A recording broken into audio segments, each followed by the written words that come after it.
Esperanza, cambia el apocalipsis. Cada uno de las apocalipsis. Bueno, los micros nos llegan bien a todos aquí. Sí, ¿no? sí. A ver, espera, este para acá. Ponlo tú y lo compartimos. Tú ahí, exactamente. Bueno, buenos días a todos los presentes y muchísimas gracias por haber venido a este acto sobre el futuro económico y político de España. Por supuesto, también tengo que agradecer a los 4 jinetes que tengo aquí a mi lado por haber venido hasta aquí y por preparar este debate en la Universidad Carlos III de Madrid. Y a la Asociación de Estudiantes por Europa por apoyar en la organización del mismo. Dicho esto, me presento. Soy Cristina Buerbaum, estudiante de Economía, y hoy ejerceré de moderadora. Es decir, mi función aquí es procurar que abordemos todos los temas que nos hemos propuesto abordar y que la comunicación entre ponentes, asistentes, todos aquellos que nos ven en streaming por el canal de la universidad y aquellos que están al pie del cañón en las redes sociales tengan su papel en este evento. Aprovecho para recordar que el hashtag del acto es #los 4 jinetes en mayúscula y que pueden comentar y hacer preguntas por Twitter para que al final formulemos la pregunta más popular. Bien, a mi lado se encuentran 4 economistas independientes a los que les une una gran amistad. Su objetivo es descubrir y difundir la verdad sobre la situación económica y política en la que se encuentra nuestro país. Les presento a Roberto Centeno, catedrático de la Escuela de Minas y Energías y economista, con una postura más bien conservadora. A Juan Carlos Bermejo, al fondo. Es ingeniero, economista, empresario y tal vez más conocido por ser el rival de Albert Rivera en las últimas primarias a Ciudadanos. A Juan Carlos Barba, es experto en economía, fundador del colectivo Burbuja y se define a sí mismo como socialista, pero de los de verdad. Y a Juan Laborda, profesor y doctor en economía, que es más cercano a Podemos.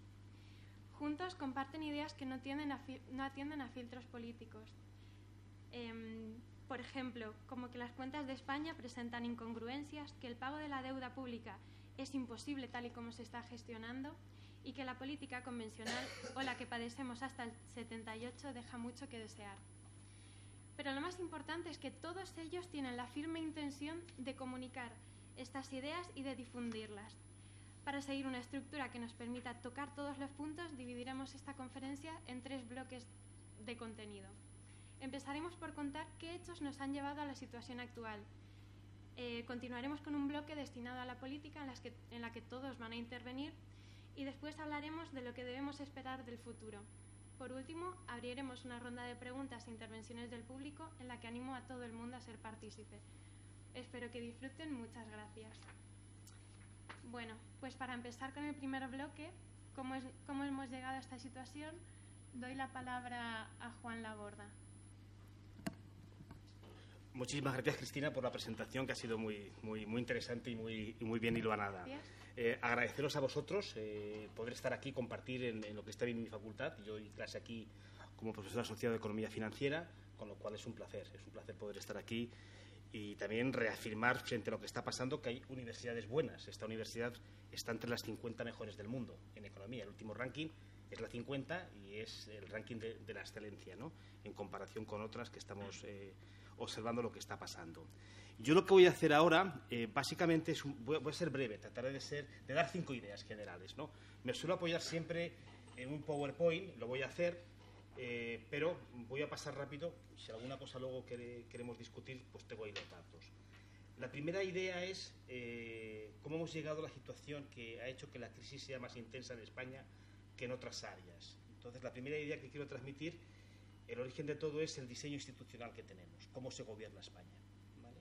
Luego hablaremos más en el bloque segundo, pero esta primera idea para mí es muy importante. De manera que la manera en que se gobierna España ha generado en un modelo productivo donde la legislación no es neutral, tiende a favorecer siempre a lo que son las grandes empresas, IBEX 35, constructoras, banca, antiguos monopolios, a través de una serie de normas y regulaciones. Esta es la primera idea, ¿vale? Eso tiene su impacto. Luego, la segunda idea es de carácter más global, ¿vale? Hay un pensamiento dominante en las escuelas económicas, de negocios, que también lo vivimos aquí, que es lo que se denomina pensamiento único o consenso de Washington. Entonces, quiero transmitir que de aquí se deriva un comportamiento que afecta a todas las economías occidentales y también a España. Si veis el gráfico, eso no es España, es Estados Unidos, es la deuda de los Estados Unidos.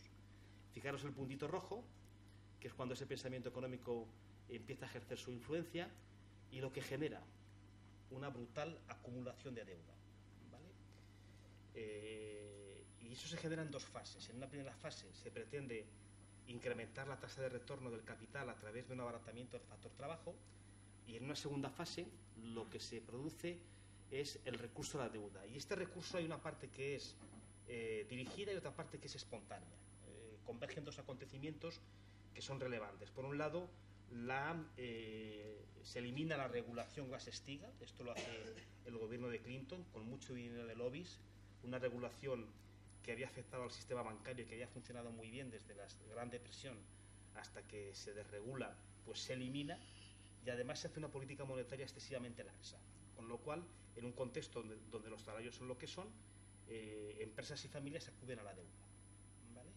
Y esto produce un proceso brutal de explosión de deuda, y mucha deuda está asociada a burbujas, bien sean financieras o bien sean inmobiliarias, y esto tiene su impacto que afectará a España. Luego ya voy a las tres ideas, y aquí ya me centro en España, sobre cómo España a lo largo del tiempo ha acabado donde ha acabado, ¿no? Que es la situación actual, donde luego veremos, aquí coincidimos los tres, la acumulación de deuda. El día que el BCE deje de actuar tendremos un problema. Hay tres momentos históricos que influyen. El primero de ellos es la incorporación a la Comunidad Económica Europea, donde a España se le exige una reconversión industrial, se le exige también un proceso de liberalización y apertura de mercados de bienes y servicios, y también se le exige una libre movilidad de capitales, y no estaba preparada. De manera que eso ejerce un efecto donde España, el sector industrial, que al fin y al cabo es el que determina la fortaleza de una economía, empieza a perder peso. Entonces, en los años 80 España era la 9ª potencia mundial, igual que los años 90, a nivel industrial, y desde los años 90 hasta la actualidad hemos ido cayendo hasta el puesto 14º. Fijaros, un país que aparece el 7º, que es Corea, que en los años 80 era el 25º. Hizo lo contrario, ¿vale? Hizo una política pública con bancos públicos, y eran gobiernos conservadores, no eran gobiernos nada de cosas raras, de apoyo al sector industrial, y pasó del 25º lugar al 7º. La industria es muy importante. Por lo tanto, un primer momento es el impacto que tuvo el Tratado de Adhesión en todo lo que es el proceso de desindustrialización y de pérdida del sector industrial en la economía española. La segunda idea tiene que ver con el origen de la burbuja. En este cuadro podéis observar un salto brutal de la deuda desde el año 2002 al año 2007. Para mí esa es la clave de la burbuja inmobiliaria española. La deuda pasa de 1,5 billones a casi 3,7 millones, y toda esa deuda es privada. ¿Dónde está la razón? Está en un instrumento de política económica, que es el BCE. El BCE relajó mucho los tipos de interés, hizo una política monetaria muy laxa con el objetivo de salvar a Alemania. Esta tesis la podían haber mantenido los políticos españoles para evitar el coste que tuvo sobre nosotros la gran recesión. Por ejemplo, yo acudo al economista jefe de Nomura, Richard Koo. Esto es un economista americano de origen coreano, es el mayor experto en lo que son recesión de balances, y él lo tiene muy claro. La crisis de Europa, del sur de Europa, tiene su origen en una política monetaria excesivamente laxa con el fin de rescatar a Alemania, que sí que estaba afectada por el estallido de la burbuja tecnológica en el año 2000-2002, ¿vale? Fijaros que desde el año 2002 hasta el año 2007 se produce una mega acumulación de deuda. Jamás en la historia de un país se ha producido semejante acumulación de deuda privada. Pero esta deuda alimentaba una burbuja, ¿vale? Y ahora vamos al tercer punto, y yo con esto voy a terminar esta parte de presentación, que tiene que ver con la crisis. ¿Cómo se soluciona la crisis en España? Entonces, este es un gráfico, no es mío, es de un compañero mío, Vicente Salas. Entonces, bueno, el problema que tenemos es la resolución de la crisis para España se hace de la peor manera posible. Institucionalmente, Europa, en este gráfico, se ubicaba en teoría en un punto donde los estados tenían una capacidad de decisión fiscal elevada, ¿vale? Pero, en teoría, en términos de asunción de responsabilidades, si hay una quiebra, respondía al sector privado, ¿vale? Una reestructuración. Ese era el diseño teórico, que no fue el real. ¿Qué ocurre? Que porque en realidad el mecanismo de resolución que se aplicó fue el peor posible para España. ¿En qué sentido? Había un diseño institucional en ese momento, pero la realidad no respondió a ese diseño institucional. Respondió a lo que vemos en roja, que sería una situación donde el poder de los Estados es muy bajo, porque nos impusieron a nosotros que fuera el Estado que ayudara a rescatar la banca, con una asunción de responsabilidades que cayó exclusivamente en el Estado, a través de la emisión de deuda pública. De otra manera, la resolución de la crisis bancaria se hizo con ayudas del Estado cuando tenía que haber sido una reestructuración privada la que la llevara a cabo. ¿Y esto qué efecto ejerció? Ejerció el siguiente efecto, y es que desde el año de origen de la crisis, 2008, hasta la actualidad, se produce una expansión de la deuda pública brutal, ¿vale? Brutal. Porque asumimos la deuda privada. Parte privada está metida. Y ese incremento de la deuda va más allá de lo que es la crisis. Hay una parte que es el rescate a terceros, ¿vale?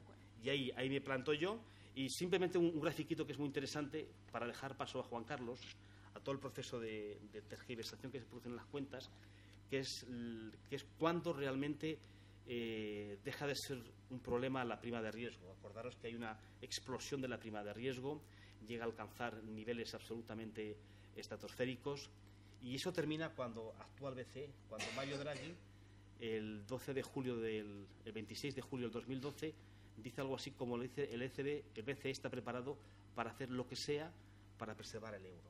A partir de ahí se acaban las cosas. Pero es Draghi el que salva el euro, no son los políticos, ni es Merkel, ni es, en aquel momento estaba, si no me equivoco, estaba Hollande, estaba Chirac, ni es Hollande, es Draghi por su cuenta quien implementa la relajación de la prima de riesgo. Es muy interesante porque todo el proceso que va a comentar Juan Carlos ahora tiene que ver con una presión brutal de los mercados financieros, y en ese contexto se tiende a pensar, desde mi punto de vista erróneamente, que un comportamiento patriótico es tratar de decir que somos mejor de lo que somos y plantear cifras que no corresponden a la realidad para que esa presión sea menor, ¿vale? Entonces yo ahora dejo paso a Juan Carlos para que vayas por esa línea, pero tiene que ver en esta presión que había en los mercados financieros sobre la deuda española, que la hacía insostenible, ¿vale? Tanto la privada como la pública, y al final presionó eso.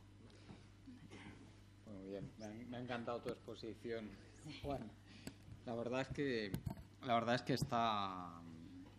Cuando pasan cosas como las que estamos viendo durante estos días, perdón, voy a coger mejor este micrófono, cuando vemos cosas como las que están pasando durante estos días, estas semanas, en que vemos políticos que se supone que tienen títulos que luego realmente no tienen, que vemos cómo se organizan,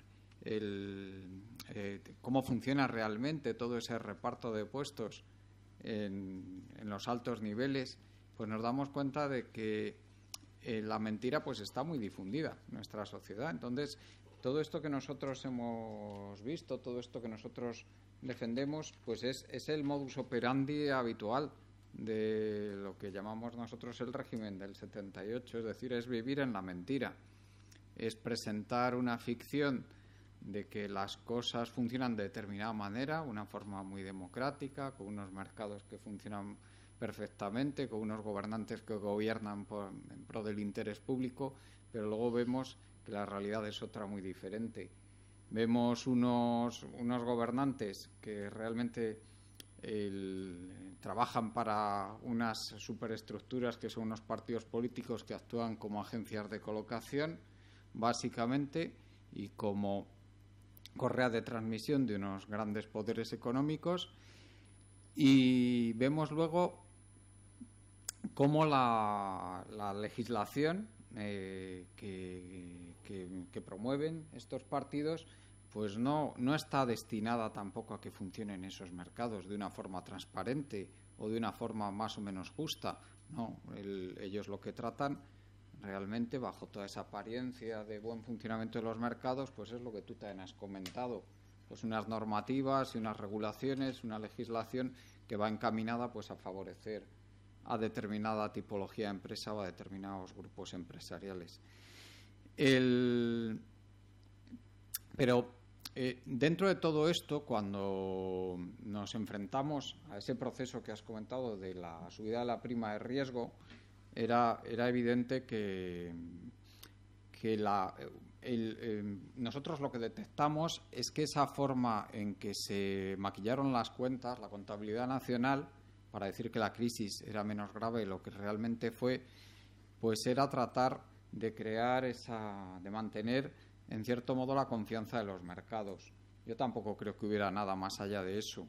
En la época de Zapatero, estamos hablando año 2000, cuando empezó a subir la prima de riesgo, ahí se ve claramente cómo empezó a subir durante el año 2008, luego se estabilizó un poquito y luego ya la subida meteórica que fue a partir de mediados del año 2010, lo vemos por ahí, sí, la primavera del 2010 empezó a subir, pues empezó muy prontito la subida de la prima de riesgo, vemos que llegó, ahí lo tenemos, pues por encima de 100 puntos básicos, tan pronto como el año 2009, y ya para entonces, que era cuando se estaban ya, que sabemos que la contabilidad nacional va con un poco de retraso, pues fue cuando decidieron que la crisis no se podía informar tan grave como parecía, para evitar esa propia desconfianza de los mercados a la hora de invertir en España. Esa por lo menos es la interpretación que hacemos. Ellos pensaban que la crisis iba a ser una crisis en V y se encontraron con una caída continuada de la economía española con más o menos altibajos que duró pues hasta precisamente el cuarto trimestre del año 2013, que fue donde ya tocó fondo la economía española. A partir de más o menos fue el tiempo que tardó la economía española en responder a todas las acciones del Banco Central Europeo, que hicieron que bajara la prima de riesgo de una forma drástica y otra vez afluyera el dinero a España.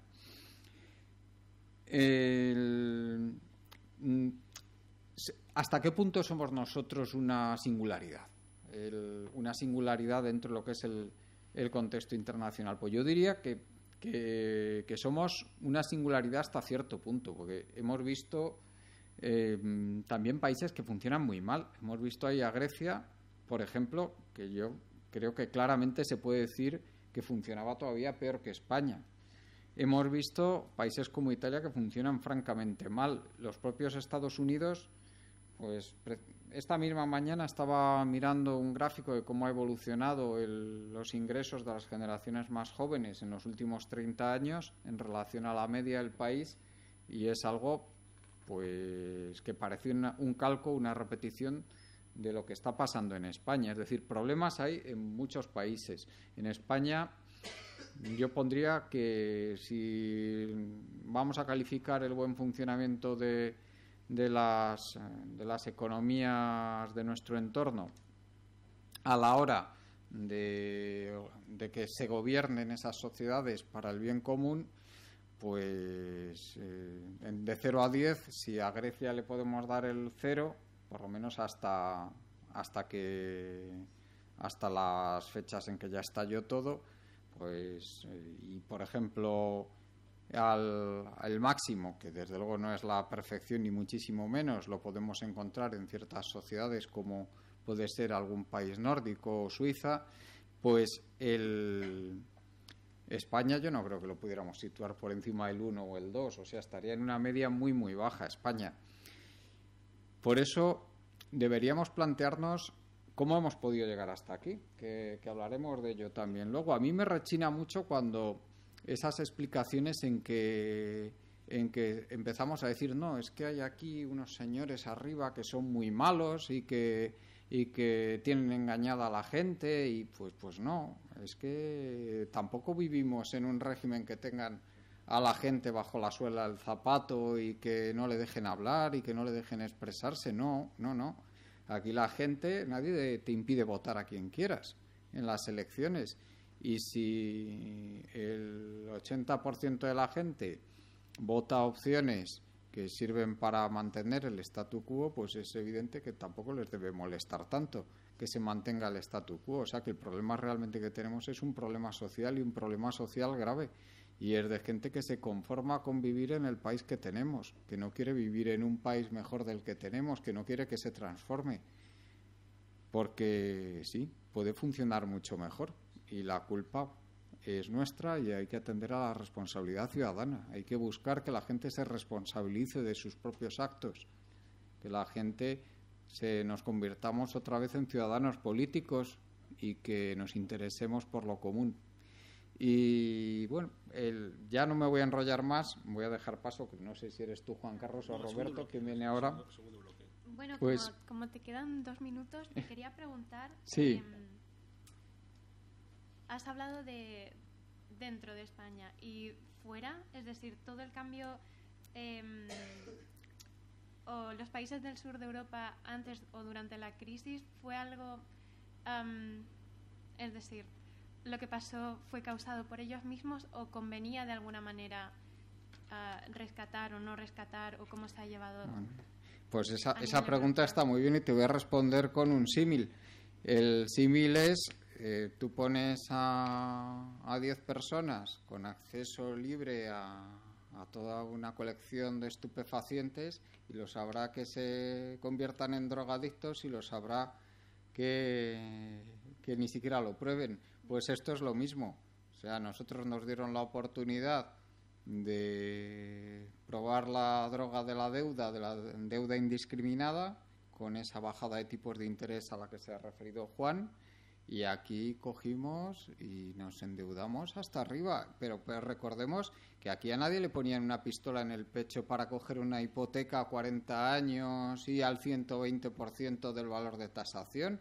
Que no, que sí, que los bancos la darían, pero aquí colaboramos por lo menos todos los que algunos se quedaron fuera y dijeron que no se endeudaban, pero banqueros, gobierno, Banco de España y por supuesto todos los que se endeudaron hipotecándose hasta arriba, y todas las empresas que pidieron de una forma enloquecida dinero. Y lo que nos mantiene ahora mismo después de esa situación es el Banco Central, es nosotros mismos. ¿Cómo se está financiando España? Porque hay un momento en el que no cuadra. Pues vamos a ver, nosotros estamos en la eurozona y tenemos un Banco Central potentísimo, que es el Banco Central Europeo, que se mantiene, es tan potente precisamente porque Europa es una grandísima potencia, la eurozona es una grandísima potencia exportadora en su conjunto.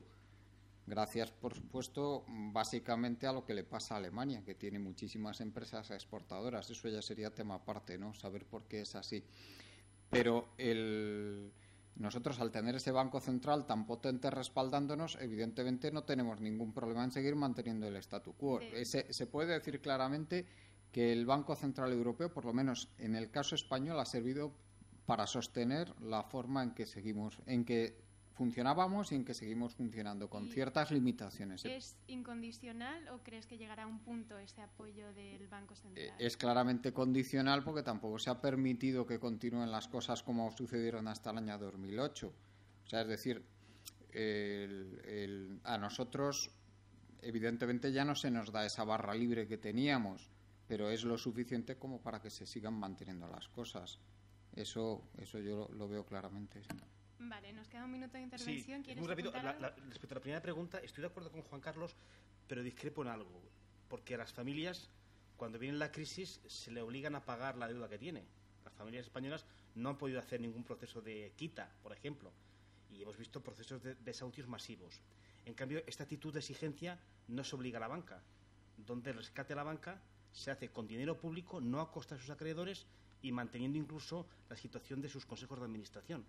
¿Vale? Y también ha pasado eso en algunas empresas no financieras, porque el proceso de endeudamiento en España privado no corresponde a familias, que también, sino sobre todo al sector industrial, que hizo un proceso de internacionalización erróneo. Entonces, la exigencia no fue igual, la exigencia fue diferente a la ciudadanía respecto a los grupos de poder a los cuales les salió gratis el ajuste o la reparación de la crisis, claramente. Pero eso es una vez más la demostración de que aquí no se gobierna para el bien común, sino para las manos más fuertes. Cuando las cosas se ponen feas, vamos, eso se demuestra más que nunca. Eso es.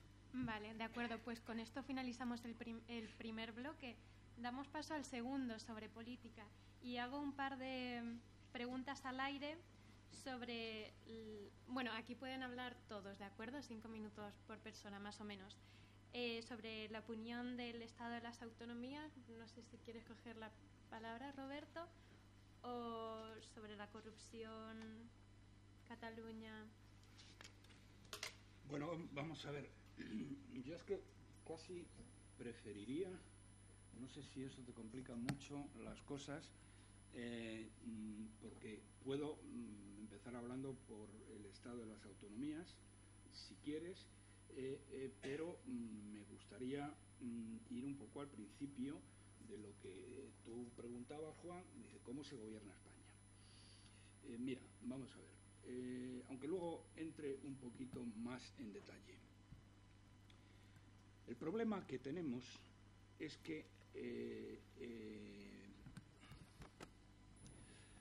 a la muerte del general Franco, cuando la única alternativa política posible, como se vio después cuando cayó el muro de Berlín con los países del este, era la democracia, pues una serie de personas, tanto de la izquierda como de la derecha, deciden aparecer como salvadores del país y como ellos han traído la democracia, lo cual tiene guasa, porque el PSOE, por ejemplo, que es el que después acaba alzándose con el poder, pues había estado, durante el régimen de Franco, había estado 40 años de vacaciones. La única oposición a Franco había sido la del Partido Comunista, que era un partido totalitario, no era un partido democrático. Y estos señores empiezan a gobernar España y para ello lo que hacen es, primero, nos roban la democracia y la sustituyen y nos venden una oligarquía de partidos sin separación de poderes. Y después, que ya sería el tema autonómico, nos imponen un modelo de Estado absolutamente inviable desde el punto de vista económico y esencialmente corrupto y totalmente despilfarrador. Lo que pretenden con ello es colocar a cientos y cientos de miles de familiares, amigos y correligionarios que acaban siendo un lastre tremendo con todo el sistema autonómico, que es la ruina de España. Es el cáncer que está devorando este país y que nos llevará a la ruina. ¿Por qué razón? Porque este régimen supone un gasto público, primero sin control, pero que básicamente representa un despilfarro de 100.000 millones de euros anuales en relación a lo que España gastaría en caso de que tuviéramos un régimen descentralizado tipo Francia, para entendernos. Bien,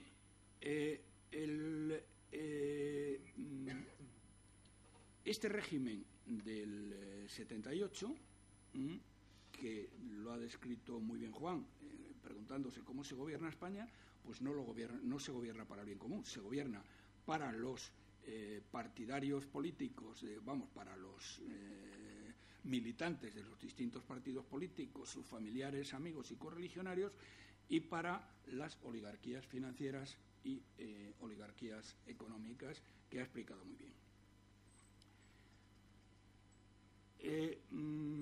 Dice Juan Carlos que la culpa la tenemos los españoles. Bueno, y tiene razón en unas cosas y no tiene razón en otras. Por supuesto la tenemos porque somos los que votamos, y no nos ponen una pistola en la cabeza, en la sien, para que vayamos a votar a un partido o vayamos a votar a otro. Votamos libremente. Pero las opciones de voto que tenemos son las de una oligarquía política que nos obliga a votar o a no votar, o a votar a unas listas cerradas donde hay una serie de personas que no defienden tus intereses, sino defienden los intereses del partido que los pone en una lista. Pero esto es debido a que desde el principio el control de los medios de comunicación ha sido total y absoluto por parte del gobierno oligárquico y de las oligarquías, que son las grandes beneficiarias han sido las grandes beneficiarias del régimen del 78. La gente, lo que veo, y claramente que hilando un poco con esto, la gente no es en absoluto consciente de lo que se les viene encima y no es en absoluto consciente del grado de empobrecimiento y de expolio que viene sufriendo desde el año 78. ¿Y entrando en corrupción? Bueno, vamos a ver, la corrupción, que es un tema que llama mucho la atención. Si hablamos de la corrupción que aparece normalmente en los medios, que es la corrupción personal, eso es el chocolate del loro. Es decir, si cogemos a todos los corruptos que conocemos y los que desconocemos, bueno, y ponemos en la cabeza de la lista, ponemos al señor Pujol, que se ha llevado aproximadamente 3.000 millones de euros y anda ahí suelto sin ningún tipo de problema. Y luego vamos bajando y llegamos al chorizo del presidente del gobierno, el señor Rajoy, que recibía sobres con 25.000 euros, que hay que fastidiarse, sobres con 25.000 euros, y sumamos lo que se ha ido llevando cada uno, pues ¿qué podemos tener? ¿15.000 millones? ¿20.000 millones de euros al año? Eso no es nada, eso es el chocolate del loro, eso no es el problema. El problema, como decía ya Ortega y Gasset hace ya muchas décadas, el problema de España no es el de la corrupción, desde un punto de vista económico. El problema, en todo caso, es el de la corrupción institucional. El problema es que de los 3.400.000 empleados públicos que hay en este país, según la agencia tributaria, porque según el INE hay solo 2.500.000, que eso es otra de las historias, bueno, pues de esta gente, dicho por el ministro de Hacienda Montoro, solamente 700.000 han adquirido el puesto en oposiciones limpias y transparentes. El resto son o enchufados puramente a dedo o personas que lo han adquirido con oposiciones a medida. Pero, mira, voy a dar unas cifras y ya dejo, luego después seguiré abundando sobre esto. Pero para que los árboles no nos dejen ver el bosque, miren ustedes, en el año 1975, que fue cuando empieza esto, aunque luego después, cuando se sustancia, fue en el año 78, España era, no la novena, como has dicho tú, entonces estaba un poco mejor, era la octava potencia económica del mundo. Ahora es la 14. El octavo PIB del mundo, ahora es el 14. La industria representaba el 36% del PIB de España. Ahora representa el 15%. Hemos pasado de tener un país muy industrializado a tener, a ser un país de empleados públicos, de enchufados públicos, de especuladores y de camareros.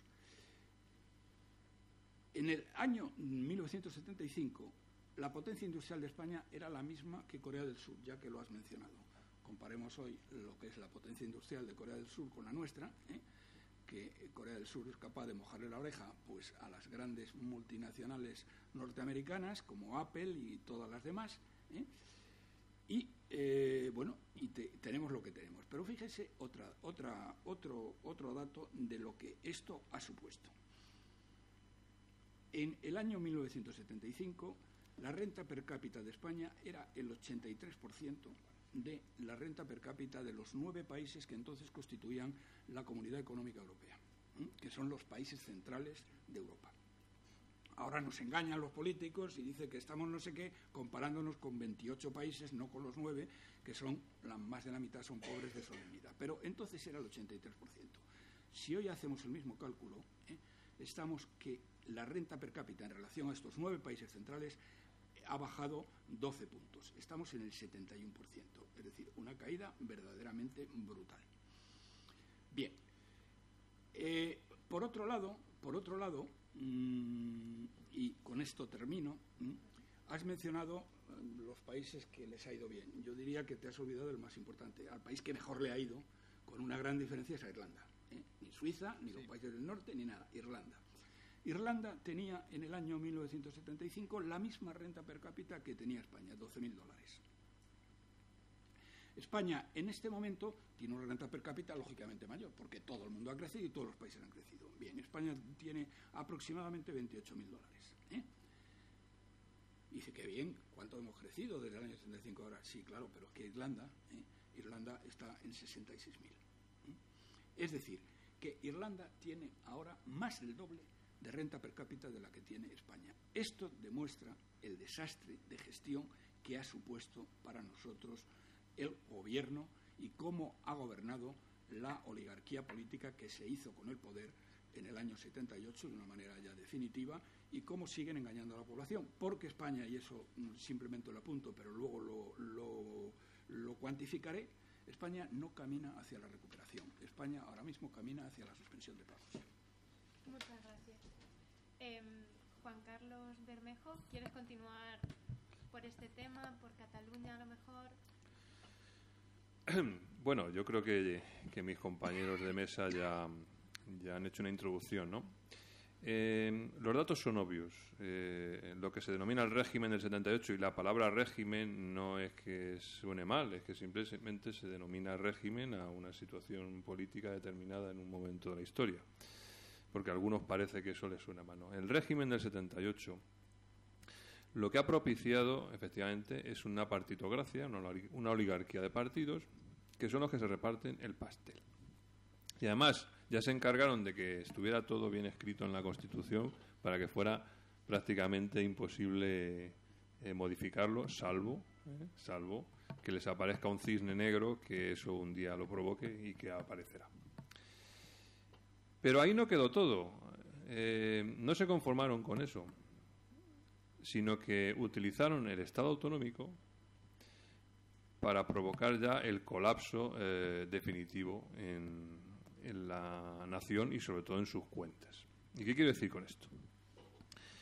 Al principio, cuando aún a finales de los años 70 las cuestiones estratégicas estaban centralizadas, ¿no? Me estoy refiriendo pues al bien social, a la sanidad, a la educación, a las grandes infraestructuras, a la justicia. Bueno, cuando los parlamentos autonómicos, eso, pues nadie sabía muy bien qué era, porque yo me acuerdo que en Madrid veíamos eso de la bandera roja con las 7 estrellas y no le hacíamos así mucho caso, porque no, y es que, honestamente, no sabíamos que eso parecía que todo como una pantomima. Bueno, pues eso es un monstruo que ha ido creciendo de forma desproporcionada durante estos años. Se han ido apropiando paso a paso, de forma chantajista, además, sobre todo pues, por parte de los nacionalistas, con más cuotas de poder, y hoy ya esos monstruos son imparables. Son imparables y son el verdadero cáncer de la nación española, ¿no? Hasta el punto de que algunos de ellos ya han dicho que, joder, pero si con todo lo que tengo aquí y con todos los recursos que gestiono, yo puedo irme por mi cuenta. Yo soy un país, y además, si es que ya no os necesito. Ya os he succionado todo lo que necesitaba y ahora pues ya no os necesito, ¿no? Y esto es un poco lo que está ocurriendo ahora en Cataluña. El Estado autonómico, lo que nos cuesta pagarlo a los españoles en términos de PIB es descomunal. Pero además ya hemos explicado en otros medios lo que supone el despilfarro de las autonomías, que nosotros lo hemos calculado en aproximadamente en unos 100.000 millones de euros al año que se tiran por el fregadero. Fíjense ustedes si se podría cumplir de sobra el déficit.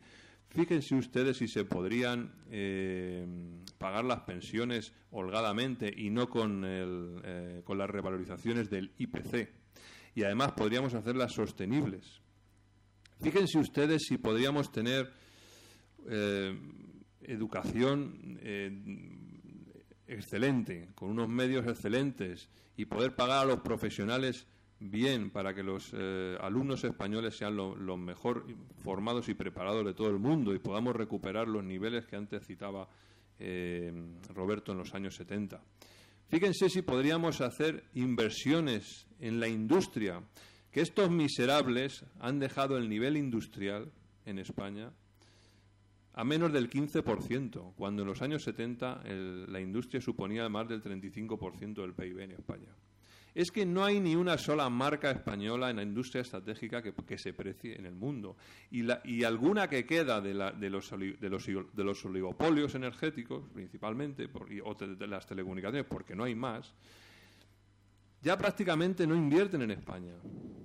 Es más, otros que también se han permitido el lujo, como los nacionalistas y los regionalistas, de decir, es que ya no os necesito.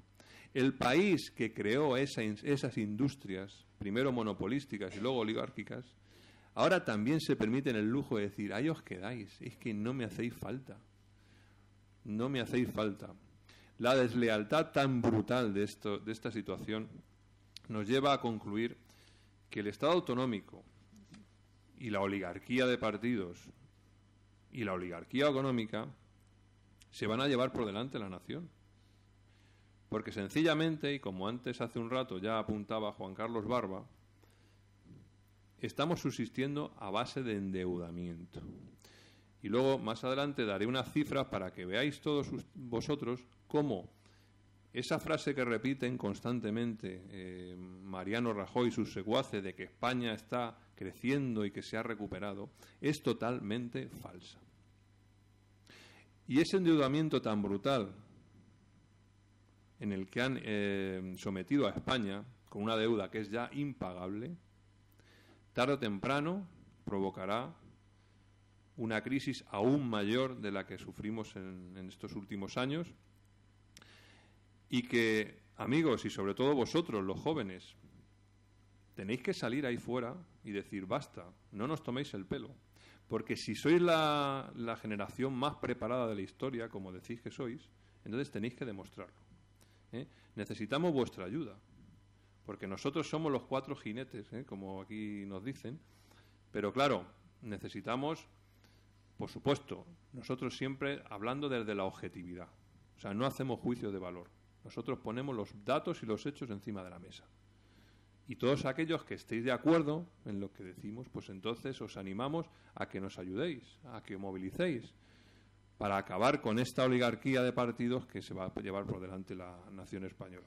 No sé si he respondido a tu pregunta. Sí, de hecho, este apartado es abierto. Es decir, si quieren hablar distendidamente, pues, adelante. Bueno. Sí.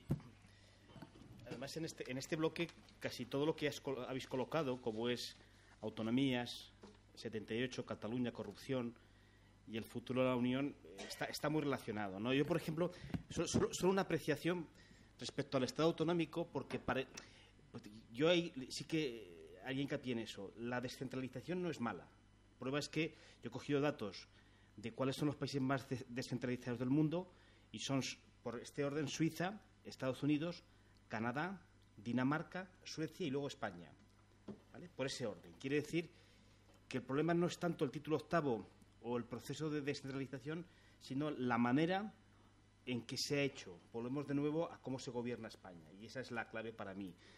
Yo, como esto es un lugar académico, sí que os recomendaría 2 libros para entender un poco, y además 2 libros desde ópticas políticas diferentes. Uno está hecho por libertarios, otro está hecho por gente del 15M. Uno es Catarsis, de Javier Venegas y Juan Manuel Blanco, de aquí los conocemos, ¿vale? Entonces, es muy claro, allí lo que vienen a decir ellos, que la democracia española es de muy baja calidad, que tiene un sistema de acceso restringido, donde dominan los privilegios, dominan la corrupción, domina el caciquismo, el intercambio de favores, y que son necesarias una serie de reformas encaminadas a evitar eso. Y pasan, obviamente, por recuperar un poco lo que es la democracia clásica, la separación de poderes y una representación directa, ¿no? Pero el libro es muy clarito. Básicamente acaban de publicar hace poco en su blog cómo se descompone la estructura empresarial española. El 99,9% son empresas pequeñas y medianas, ¿vale? Pero en cambio se regula en favor de lo que es la cola de las grandes. Eso genera un problema porque la regulación se hace curiosamente contra la competencia y contra la pequeña y mediana empresa. El segundo libro, que me parece muy interesante, este es más académico, también lo conozco a quien lo hizo, Andrés Villena, viene del lado del 15M, desde la izquierda, es Cómo se gobierna España, estructura de redes clientelares. Se deriva de una tesis doctoral hecha con modelos matemáticos curiosos, está muy bien hecha, de sociólogo y economista, y la conclusión es tremenda. España se gobierna a golpe de puerta giratoria, ¿vale? Esa es la conclusión. Entonces, aparentemente tenemos gobiernos democráticos que elegimos nosotros cada 4 años, pero hay unas redes partidistas que copadas por sectores de influencia política, autonómicos, empresariales, parlamentarios y también incluso universitarios. Y él analiza muy bien cómo funcionan esa tela de araña que marca las relaciones de poder en España, ¿no?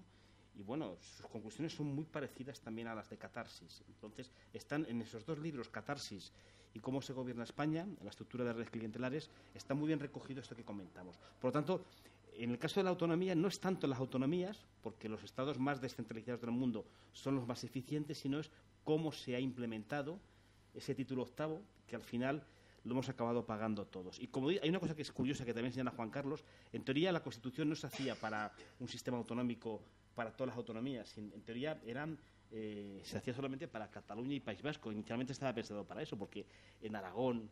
Tiene una singularidad. Tiene singularidad, exactamente, pero al final se extendió, ¿vale? Y en esa extensión sí que se ha aprovechado para muchas más cosas, ¿no? Luego, el tema catalán, si queréis, pero ya voy dando paso para que hable más gente. Luego lo comentamos, porque yo también lo vinculo a cómo se ha gobernado España. Luego lo comentamos.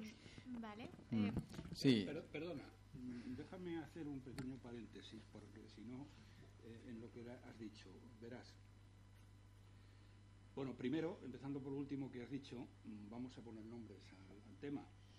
Efectivamente, se pensaba dar una autonomía a Cataluña y una autonomía al País Vasco, y en un momento determinado algunas personas de lo que era UCyD concretamente en Andalucía ya se habían montado de facto su propia autonomía. Y en una noche trágica en la que estuvieron discutiendo esto en presidencia de gobierno, este irresponsable, ignorante que fue Adolfo Suárez, que es el culpable de todo, acabó decidiendo todos café. Es decir, que hay un día D, una hora H, no es que esto sufriera un proceso, no, que en un momento determinado este irresponsable, que es una auténtica vergüenza que el aeropuerto de Madrid-Barajas lleve el nombre de este miserable, este ignorante, Adolfo Suárez es el culpable de eso, el primer tema. Luego señalas que la descentralización es España el cuarto o el quinto país. No sé cómo has sacado eso, pero eso no es así. Te lo explico por qué. Mira, en Estados Unidos y en Canadá, o en Alemania, que son estados federales, un tercio del gasto público es descentralizado y los 2/3 del gasto público son centralizados. En España, 2/3 del gasto público es descentralizado y 1/3 es centralizado. Por lo tanto, es que si pudiéramos volver, como algunos ignorantes piden y dicen, decir, no, es que vamos a ir a un Estado federal. Primero, eso es absurdo porque España nunca ha sido un Estado federal. Pero es que si fuéramos un Estado federal, las autonomías tendrían que devolver más o menos la mitad de las competencias las que tienes ahora. Y en el caso de Suiza, que no es un Estado federal, sino confederal, es 50-50. El 50% del gasto es centralizado y el 50% del gasto es descentralizado. Dicho en otras palabras, España es el país más descentralizado del mundo y, lo que es peor todavía, total y absolutamente fuera de control, porque el Gobierno ni tiene los mecanismos ni tiene la voluntad de intervenir en el gasto y en el control de cómo se gasta el dinero en las comunidades autónomas. La prueba más dramática la tenemos ahora con el tema de Cataluña, donde estos irresponsables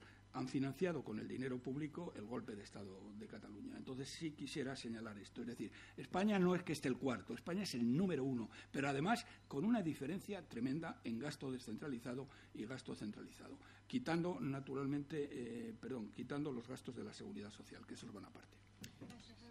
Sí, me gustaría comentar un par de cositas. O sea, lo primero, respecto al tema catalán, pues para mí yo lo encuadro dentro de lo que es la propia, o sea, como esa degradación del propio régimen pues ha provocado esas fuerzas centrífugas desde la perspectiva de izquierda, por lo menos a la que yo me adscribo. Pues a nosotros no nos ha gustado nada todo el tema catalán, porque para nosotros la forma de regenerar esto no es evidentemente que cada uno salga tirando por su lado. O sea, esto, si hay posibilidades de regenerarlo, debería ser de una forma pues en que tratáramos de sacar esto adelante y no destruyendo lo que es la unidad política que llamamos España.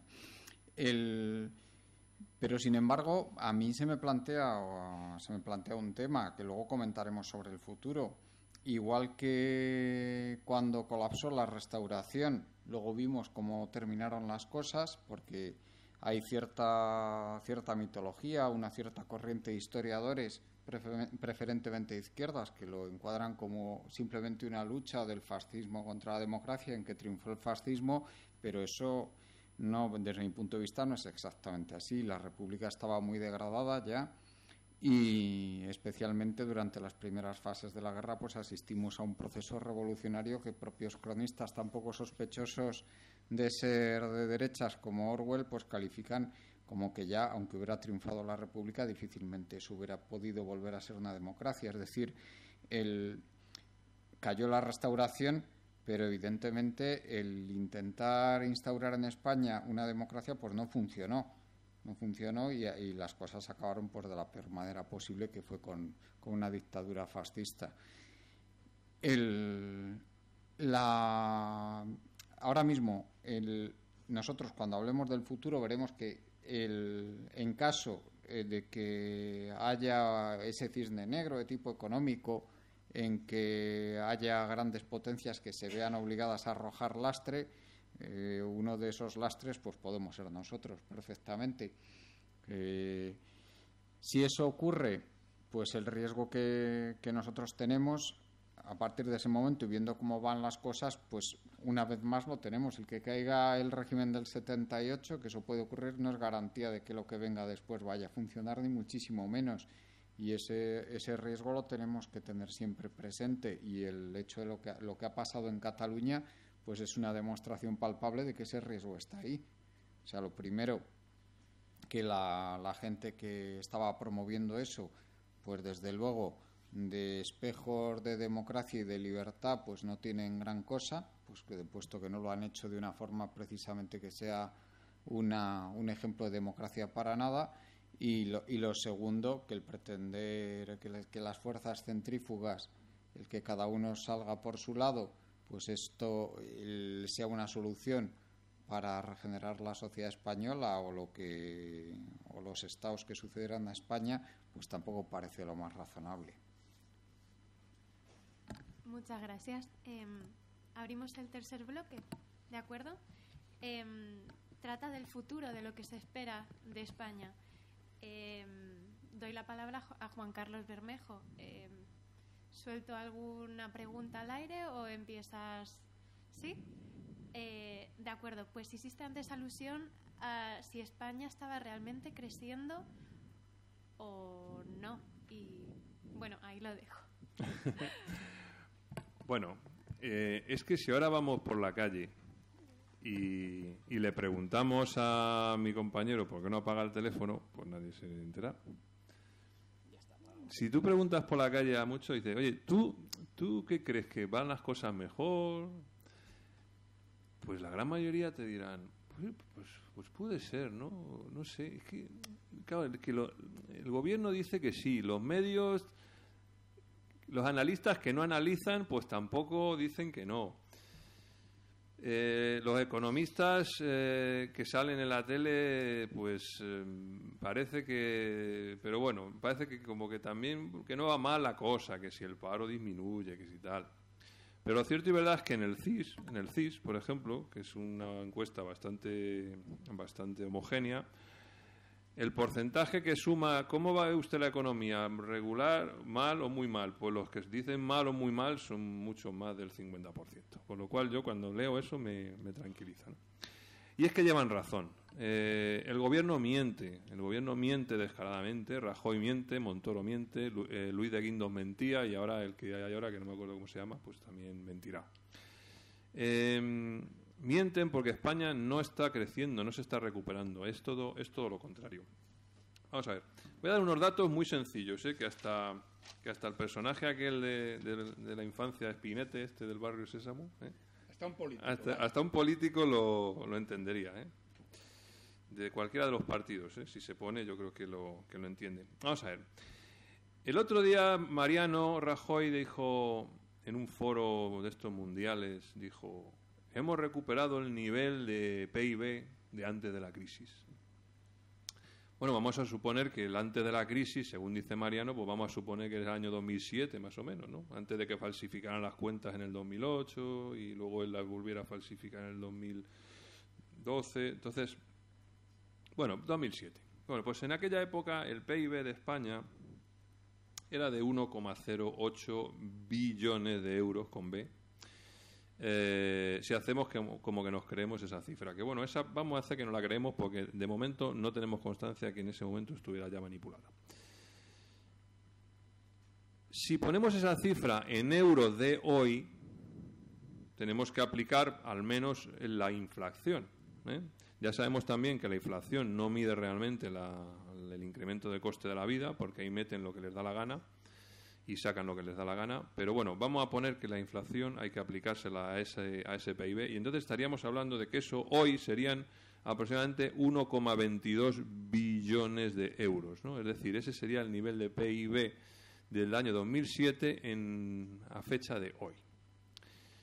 Pero claro, es que en el 2017, si hacemos como que nos creemos el PIB de España, que este ya es falso de toda falsedad, pero bueno, vamos a hacer que no lo creemos, fue de 1,16 billones. Es decir, que España se ha empobrecido un 5%. Esto según las cuentas oficiales. Es decir, señor Rajoy, no es verdad. Somos un 5% económicamente hablando más pobres que antes de la crisis. Pero es que si además, y ya les adelanto que en las próximas semanas publicaremos novedades sobre la contabilidad nacional, si además consideramos el PIB real que nosotros hemos calculado, el empobrecimiento es del 20%, que es exactamente lo mismo que dice Eurostat que se han empobrecido la familia media española. El 20%. Pero además, Mariano, ¿qué ha pasado, Mariano? ¿Cómo has conseguido esta recuperación milagrosa? A base de endeudamiento. ¿Y qué ha pasado con la deuda? Uy, pues vamos a ver. Porque en el año 2007 la deuda pública española era de 509.000 millones de euros. La deuda real, no la deuda según el protocolo de déficit excesivo, que es la que dan ustedes a los medios y que es falsa, que eliminan de ahí todo lo que se denomina créditos comerciales y deuda entre las administraciones. Hacen un maquillaje contable. No. La deuda en 2007 era de 509.000 millones de euros. Claro, esa deuda la tenemos que poner también en euros de hoy, como hemos hecho con el PIB. Le vamos a aplicar una inflación que ha sido del 13% en 10 años. Por lo tanto, la deuda de 2007 a fecha de hoy serían 575.000 millones de euros. Pero claro, señoras y señores, ¿cuál es la deuda que según los datos del Banco de España tiene hoy el Estado español? Pues pásmense ustedes, 1,6 billones de euros. Es decir, que desde el año 2007 la deuda se ha incrementado un 178%.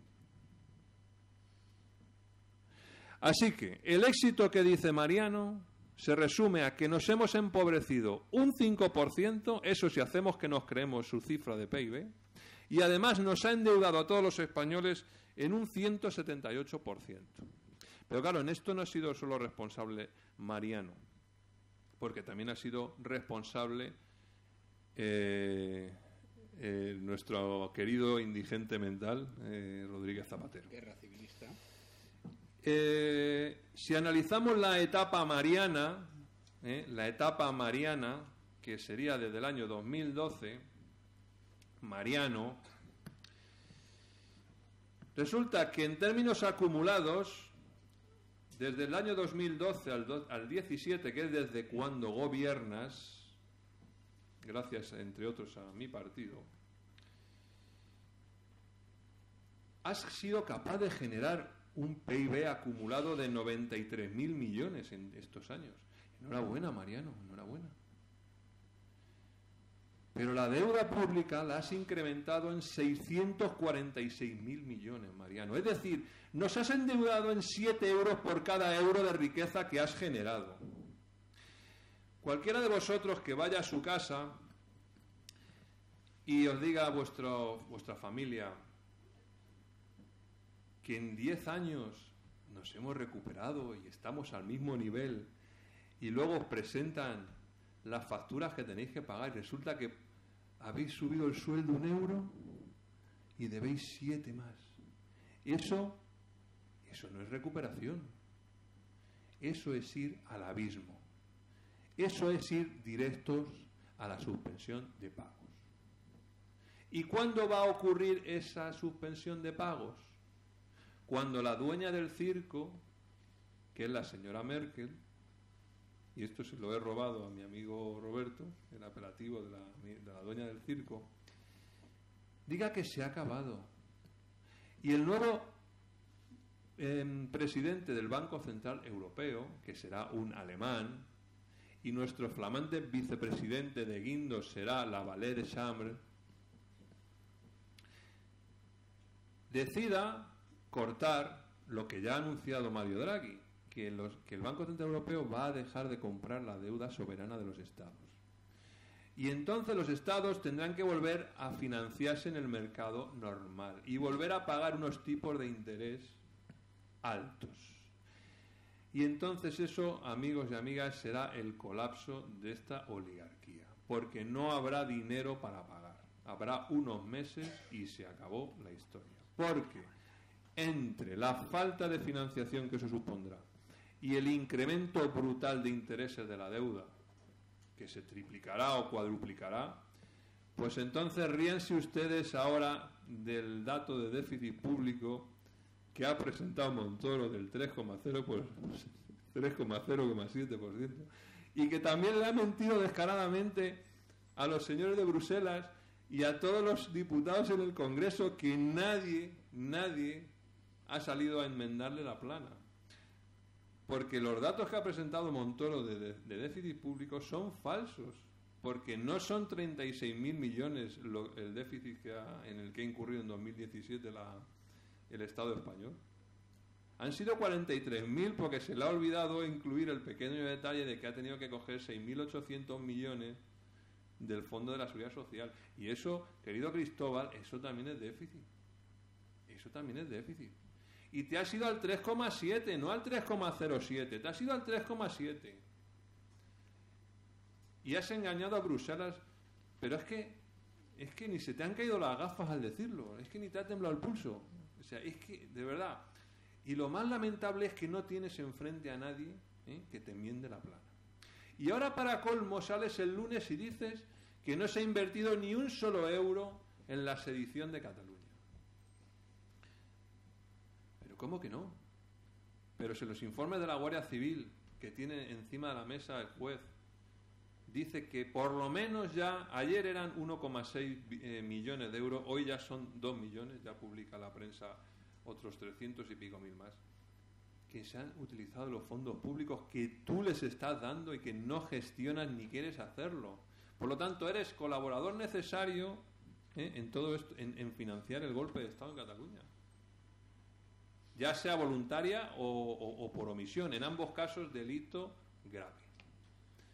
Y honestamente, sabéis que soy yo de Ciudadanos, y no puedo entender cómo los responsables orgánicos de mi partido siguen apoyando a este infame gobierno, y lo que es peor, pretenden además apoyar los presupuestos generales del Estado que ha confeccionado un ministro que está financiando el golpe, presuntamente, y que además ha permitido la mayor amnistía fiscal a defraudadores que ha habido nunca, probablemente, no sé si en Europa, pero desde luego en España eso no había ocurrido nunca.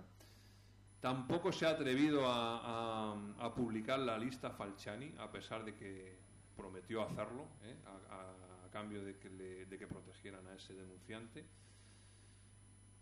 Y además ha sido reprobado por el Congreso de los Diputados. Le han dicho que se vaya a todo el Congreso y Mariano ahí lo deja, tomándonos el pelo a todos. Entonces, repito, no puedo entender cómo en mi partido estamos sosteniendo a esta farsa, y yo creo que lo mejor sería que retiráramos ese apoyo y que se convocaran elecciones generales y que la gente decida quién quiere que gobierne este país de una vez. Y yo creo que además los jóvenes entendéis perfectamente esto que estoy diciendo, porque estáis ya hasta el gorro y tenéis un futuro del que vamos a hablar ahora, después de la brasa que os he pegado, bastante negro, negrísimo. Muchas gracias. Queda tu bloque, unos 10 minutos más o menos, y ya pueden comentar. ¿O quieres decir un apunte?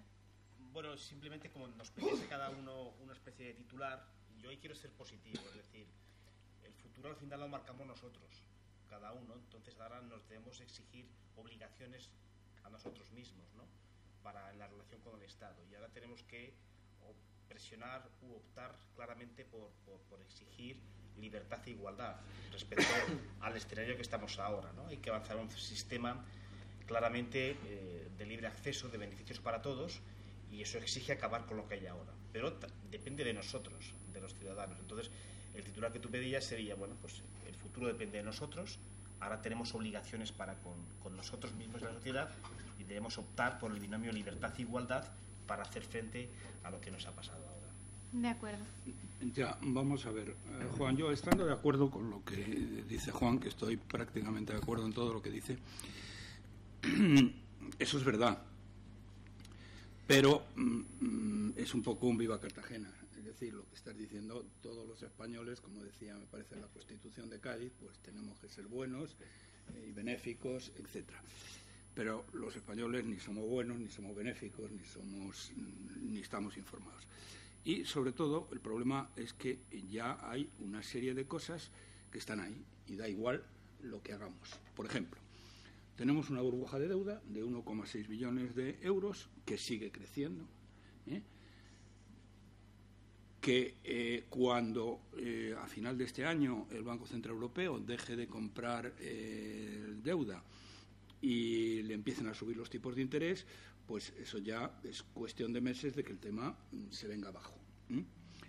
Pero, bueno, tenemos esa deuda. Y eso, nos pongamos como nos pongamos, y por mucho que queramos, y por mucha voluntad que le pongamos, eso significa la ruina de las próximas generaciones de españoles durante los próximos 50 años. Es decir, vamos a dar a nuestros hijos en herencia y a nuestros nietos una herencia que les arruina la vida. Yo pienso que nuestros hijos y nuestros nietos, cuando se den cuenta de lo que han heredado de sus padres, acabarán maldiciéndonos a todos. Fíjense que una de las herencias gravísimas del régimen del 78 es que por primera vez en siglos, en España, los hijos viven peor que los padres. Eso no se daba en ninguna circunstancia. Que este miserable, pues tú has mencionado lo de Montoro de Cataluña, pero que dijo otra cosa.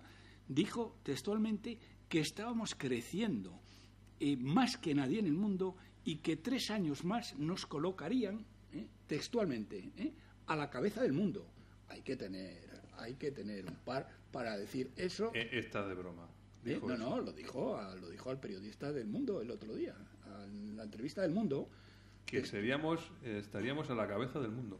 En 3 años, sí. Y eso me recuerda a algo que dijo Zapatero en su día, ¿no? Efectivamente. Sí. Era cuando decía Zapatero que nos estábamos hundiendo más rápido que nadie, que jugábamos en la Champions League. Pero con una diferencia. Vamos a ver. Zapatero, aparte de ser un miserable guerra civilista que ha abierto las trincheras de la guerra civil porque quiere vengar a su abuelo, que era un traidor, y le fusilaron por traidor, era un indigente mental. Pero es que Montoro lo sabe. Montoro no es tonto, aunque yo creo que aquí ha cometido unos errores que le pueden llevar a la cárcel, porque no sé si lo has dicho, le ha llamado el juez Llarena, porque claro, la irresponsabilidad de Montoro en su afirmación de que no había financiado el golpe de Estado es terrorífica, porque eso significa que destruye completamente todo el auto de procesamiento de la cúpula criminal que dio el golpe de Estado, de la organización criminal que dio el golpe de Estado, la destruye completamente. Y además impide que que los jueces alemanes extraditen a Puigdemont por malversación de fondos públicos. Es decir, que el grado de daño que ha hecho este cretino es inimaginable. Yo no sé, yo supongo que debía estar bebido, porque una persona en su sano juicio no puede llegar a hacer estas afirmaciones. Lo que ha sucedido, aparte de que algunos hemos pedido ya su procesamiento por todos los medios a nuestro alcance, el juez Llarena le ha llamado y yo lo que espero es que entre como testigo y salga como imputado de esta historia. Aquí es muy importante y que lo que haga Vox, aunque esto se ha silenciado total y absolutamente por los medios, los abogados de Vox han jugado un papel trascendental en el procesamiento de toda la organización criminal que dio el golpe de Estado en Cataluña, porque se han personado como acusación particular y le han el otro día en una comida, me lo decía un magistrado del Tribunal Supremo, le han dado al juez Llarena un apoyo y una serie de pruebas y una serie de detalles que han sido muy trascendentes a la hora de que Llarena y todo el Tribunal Supremo hayan procesado a esta gente. Si, como creo, Vox se presenta como acusación particular contra el señor ministro de Hacienda Montoro, lo tiene muy crudo, porque ahí ya no es un poco lo que Llarena pueda hacer o dejar de hacer y la presión que va a recibir por tierra, mar y aire del IBEX 35, de Rajoy y de su madre, sino que ya hay una acusación particular que tendrán que sustanciar, porque es evidente que hay una colaboración con la rebelión. Y eso es un tema de alta traición en otros países. En Alemania le llamarían alta traición. Aquí la alta traición es otra cosa un poco diferente, porque sería el haber ayudado a un régimen exterior. En Alemania no, es decir, alguien interno que intente dar un golpe de Estado cometería alta traición. Y eso, bueno, en los países democráticos es cadena perpetua, y en los no democráticos simplemente le cuelgan o lo fusilan al amanecer directamente, como ocurriría en Venezuela, en Cuba o en Corea del Norte. Así que, bueno, esto es lo que sí quería señalar, pero él dice eso también, dice que estamos a la cabeza del mundo en crecimiento, y además en 3 años estaríamos a la cabeza del mundo, del mundo mundial. Es decir, que vamos a alcanzar a Irlanda, por lo que veo, en 3 años nos vamos a poner la renta per cápita de España en 64.000 euros. Y eso lo dice el tío que presume de haber sido el ministro de Hacienda que más presupuesto general del Estado ha confeccionado. No. Y que tiene el dudoso honor de no haber cumplido ni uno solo. No, perdona, vamos a ver, al César lo que es del César y a Dios lo que es de Dios. Eso lo dice el miserable reportero que le entrevista, que es el jefe de opinión del mundo, que manda narices. Ya ven ustedes cómo se pueden enterar ustedes por el mundo, que por, digamos, alegrarle los oídos, están sentados en una salita, es una salita preciosa que hay en el Ministerio de Hacienda, en la calle de Alcalá, que tiene una mesa del siglo XVIII preciosa, con incrustaciones de oro y de marfil, y hay toda una serie de retratos de los grandes ministros de Hacienda, como Fernández Villaverde, como Bravo Murillo, todos estos grandes ministros de Hacienda españoles, y están allí. Y dice, bueno, y usted debe sentirse orgulloso, le dice el periodista a Montoro. Dice, desde sus retratos le contemplaban admirados, lo dice el periodista, Lo dice el periodista. Sí, le contemplaban admirados los ministros de Hacienda del pasado, ninguno de los cuales ha llegado a aprobar tantos presupuestos, que ya hubieran querido para sí aprobar tantos presupuestos como el ministro Montoro, que ha aprobado 15 presupuestos. O sea, esto es del periodista, que manda narices. Y claro, como dice muy bien Juan Carlos, este ignorante, lameculos, no se da cuenta, no se da cuenta porque no lo sabe, que de los 15 presupuestos no ha habido ni uno solo que lo haya cumplido, pero además por goleada. Además por goleada, lo cual, pues podría haberlos hecho la señora de la limpieza o el conserje, que hubiera dado lo mismo. Si te parece bien, abrimos un poco el debate. Muy bien. A todos, a los cuatro. ¿Hay alguna cuestión un par de cositas. También abrimos un poco a quien quiera. Un par de cositas solo. Lo primero que me parece una auténtica pena que lo que ha comentado Roberto, de que tenga que ser un partido de la extrema derecha como Vox el que se persone ahí en la acusación contra esta gente. Y eso también nos tiene que hacer reflexionar sobre también el penoso papel que ha tenido la izquierda en todo este proceso catalán y que evidentemente ya le está pasando factura en las urnas. En las urnas, urnas no, porque no hemos tenido ninguna elección de momento, en las encuestas. ¿Dónde ha estado la posición de la izquierda a la hora de decir que tenemos que lo prioritario es resolver las cosas de otra forma?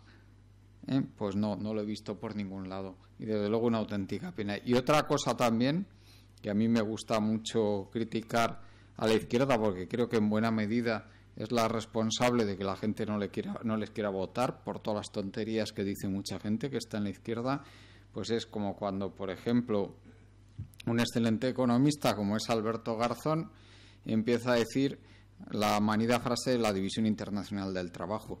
Pero vamos a ver, Alberto, que a mí lo que me gustaría, de verdad, que me dijera, que explicara a alguien en qué obliga a día de hoy nadie a cómo gestionar sus asuntos internos un país como España, más allá de lo que puede haber sido esa situación crítica que vivimos en el gráfico que nos ha presentado antes Juan y que nos obligan a cumplir determinados requisitos de déficit público y poco más.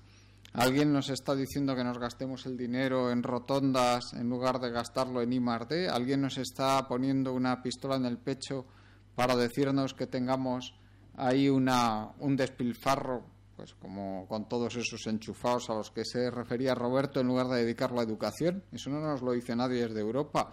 O sea que de División Internacional del Trabajo, que a mí a lo que me suena es a decir, no vamos a molestar aquí a nuestros posibles votantes, que queda muy bien buscar el enemigo externo, y tampoco vamos a molestar a la oligarquía patria, porque claro, esos están aquí a mano y también se pueden molestar conmigo. Les echamos la culpa a los de fuera y ala.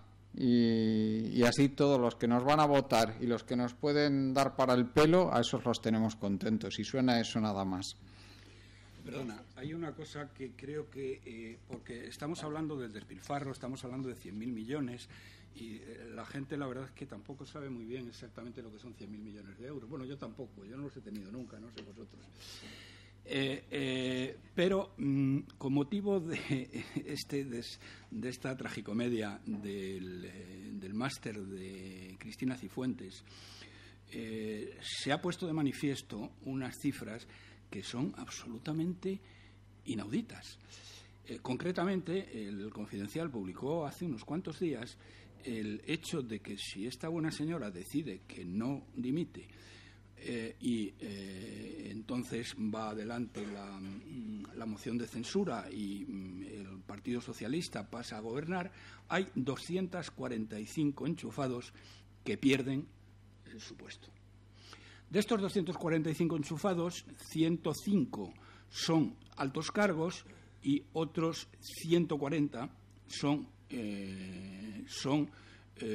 personas de confianza, asesores, etcétera.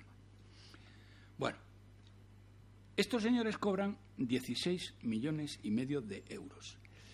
¿Se pueden ustedes creer que entrando en la clase política alta, empezando por Cristina Cifuentes, cobran 105.000 euros al año, que en el caso de la presidenta tampoco me parece demasiado, aunque cobra más que el presidente del gobierno. Pero luego después, en los altos cargos que están después, son tíos que están cobrando 90.000 euros y que no le dan un palo al agua. Como decía un diputado precisamente de la Asamblea de Madrid, que le preguntaban, que ya no está naturalmente, que le preguntaban qué es lo que hacía, dijo literalmente, tocarnos los cojones. Dijo literalmente. Bien, bueno, pues estos tíos cobran 90.000 euros. Pero luego después, cuando uno va a los asesores que no asesoran, a los periodistas, a los jefes de gabinete, a una gente que le llaman técnicos de apoyo. Técnicos de apoyo. ¿Saben ustedes cuánto cobran esta panda? Esta panda cobran 75.000 euros. Un técnico de apoyo que probablemente no tiene ni el bachillerato, pero que le han metido ahí. ¿Y tú qué eres, niño o niña? Y dice, yo técnico de apoyo. 75.000 euros. Bueno, es que es de verdad, es la pera. Y fíjense ustedes que estas cifras que daba el Confidencial son solo los sueldos, los que se llevan a casa. Bueno, a casa probablemente se llevan muchas más cosas, pero bien, digamos lo que perciben por la nómina. Pero luego no está incluido aquí los coches oficiales, los despachos de lujo, las secretarias, las comilonas, etcétera, etcétera, etcétera. Fíjense que ¿saben ustedes? Bueno, España tiene más coches oficiales que los Estados Unidos. Eso ya les da a ustedes una idea. Yo siempre pongo el ejemplo, el alcalde de Nueva York, que era hasta hace poco Michael Bloomberg, un multimillonario que tiene una agencia de noticias económicas tremenda. Este tío iba en metro, podía ir en una limusina, en un helicóptero, a su oficina de Manhattan, iba en metro a las 7 de la mañana. Y luego ya, una vez que estaba allí, había coches de servicio que lo podrían llevar o traer si era menester, ¿no? Bueno, aquí, por ejemplo, en el caso concreto de la Comunidad de Madrid, pero en el caso concreto del Ayuntamiento, todos los concejales tienen coche con chofer. La primera en pedirlo fue tu amiga Begoñita Villacís. También hay que decir, Roberto, que Carlos Sánchez Mato iba en metro. Sí, pero iba en metro 2 días, luego ya no. No. No sé, no estoy muy seguro, pero no. Tenía 3 coches con chofer, que yo no sé qué ha hecho con él, eso pues nos lo dijo. Te aseguro que él no iba en coche. Bueno, pero perdón. Bueno, ¿saben ustedes cuánto cobra un chofer del Ayuntamiento de Madrid? 40.000 euros. 40.000 euros, Y un economista que salga de aquí pues va a cobrar probablemente 900 euros si es que encuentra trabajo. 900 euros, perdón, lo estoy diciendo, 12.000 euros al año. Bueno, estos tíos cobran 40.000 euros y necesitan coche con chofer porque, claro, es absolutamente fundamental. Como decía Begoñita Villacís cuando me metí con ella, que decía que, bueno, que claro, que es que lo necesitaba para protección. Porque se metían con ella y tal, y si iba en el metro, pues igual la agredían y la violaban. Así que tenía que ir en coche con chofer. Muchas gracias. ¿Tienes micro de mano? Muchas gracias. Quería hacer una pregunta y es la siguiente. ¿Hay posibilidad de una quita o renegociar la deuda soberana española? ¿Juan? ¿A alguien en particular? Pues a cualquiera de los 4 o a los 4. No, Juan, como que ellos elijan. Vamos a ver. Ha habido ejemplos históricos donde las deudas soberanas pues han estado sometidas a quitas. Yo tengo un paper sobre eso muy amplio. El tema es que tal como está diseñado hasta ahora el proceso de Unión Europea, tal como está, pues Alemania no está por la labor. De todos modos, en el caso de España es mucho más vergonzoso porque ese proceso de acumulación de deuda pública no se hubiese producido si, llegado el 2008, el ajuste de lo que es la quiebra de bancos y de cajas de ahorro se hubiese hecho a costa de acreedores, como hicieron los suecos en el 92 o hicieron también, por ejemplo, los americanos en la Gran Depresión con Roosevelt. De ahí vienen todos los males, con lo cual ese proceso de acumulación de deuda pública es muy perverso. Eso lo que genera es un problema que tenemos claramente, ya lo han comentado todos, tal como estamos. Nosotros no tenemos soberanía monetaria como tiene Estados Unidos, no tenemos soberanía monetaria como tiene Japón, que pueden hacer lo que quieran, ahí nunca va a quebrar el Estado. Nosotros dependemos de esa deuda, tristemente sí. Vamos a ver, aquí va a ser muy importante la labor del Banco Central Europeo, ¿vale? De manera que si el que sustituye a Mario Draghi opta por lo que comentan Juan Carlos Bermejo y Roberto Centeno, habrá un momento cuando haya los mercados financieros aversión al riesgo, tendremos un problema de financiación.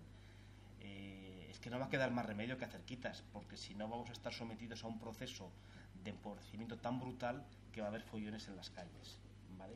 Ese es el planteamiento así general. Pero a lo mejor no lo hacen. ¿Qué? Esto de dejar de, no, de yo permitir lo que se dispare la prima de riesgo. Yo creo que el BCE, ahí soy más optimista, no van a hacer, y no lo van a hacer no por los estados, por España, no lo van a hacer por el sistema bancario europeo, ¿vale? La banca europea está muy enferma, igual que la banca inglesa, que está hecha unos zorros, la francesa, la alemana.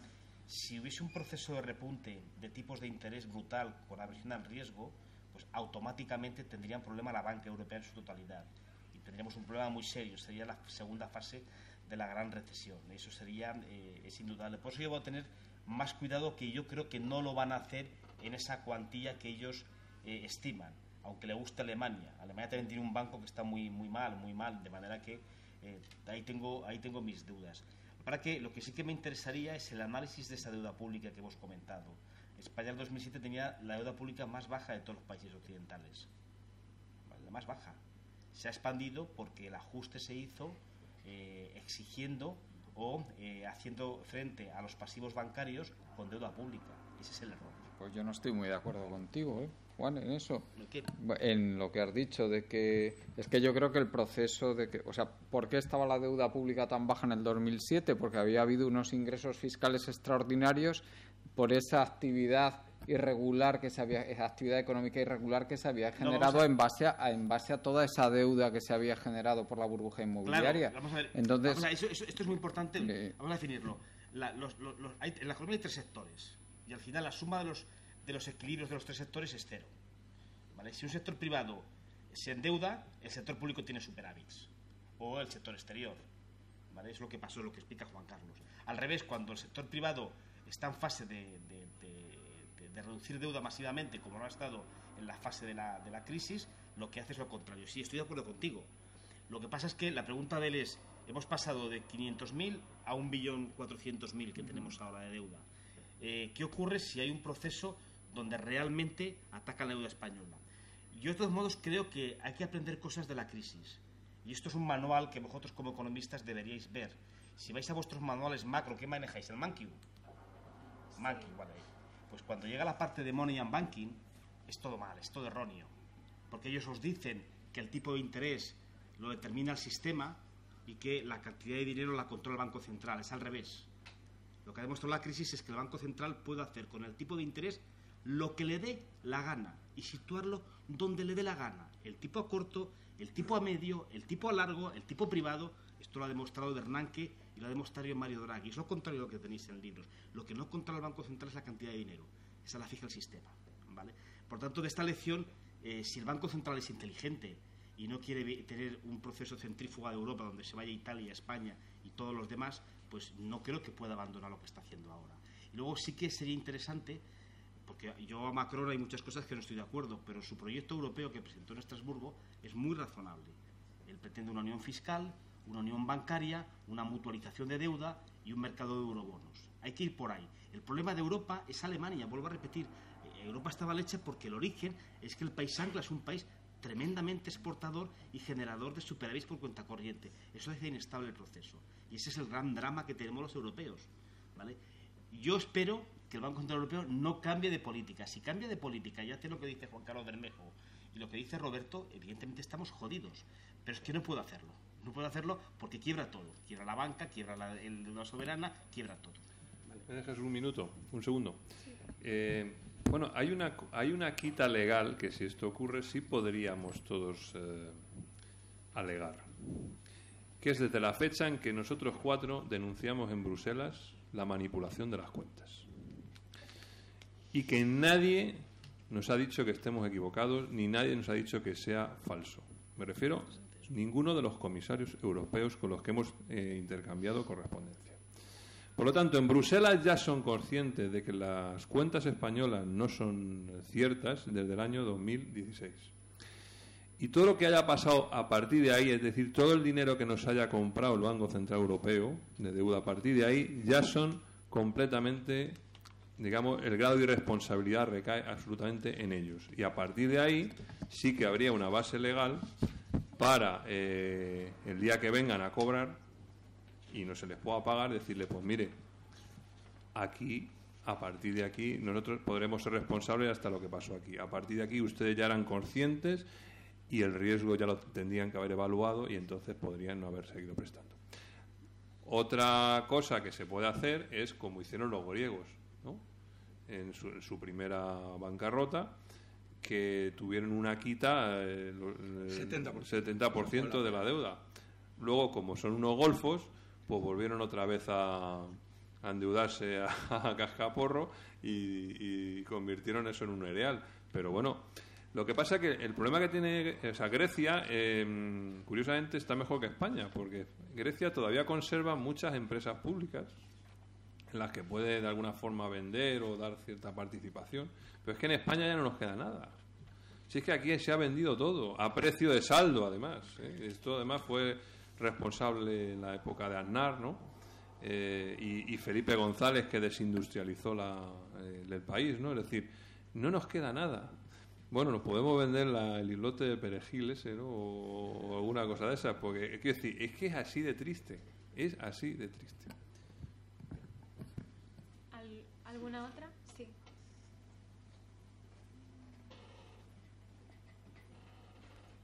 Hola, buenos días. Hay un tema que habéis tocado, tenía ya la pregunta y creo que nos ha ido llevando.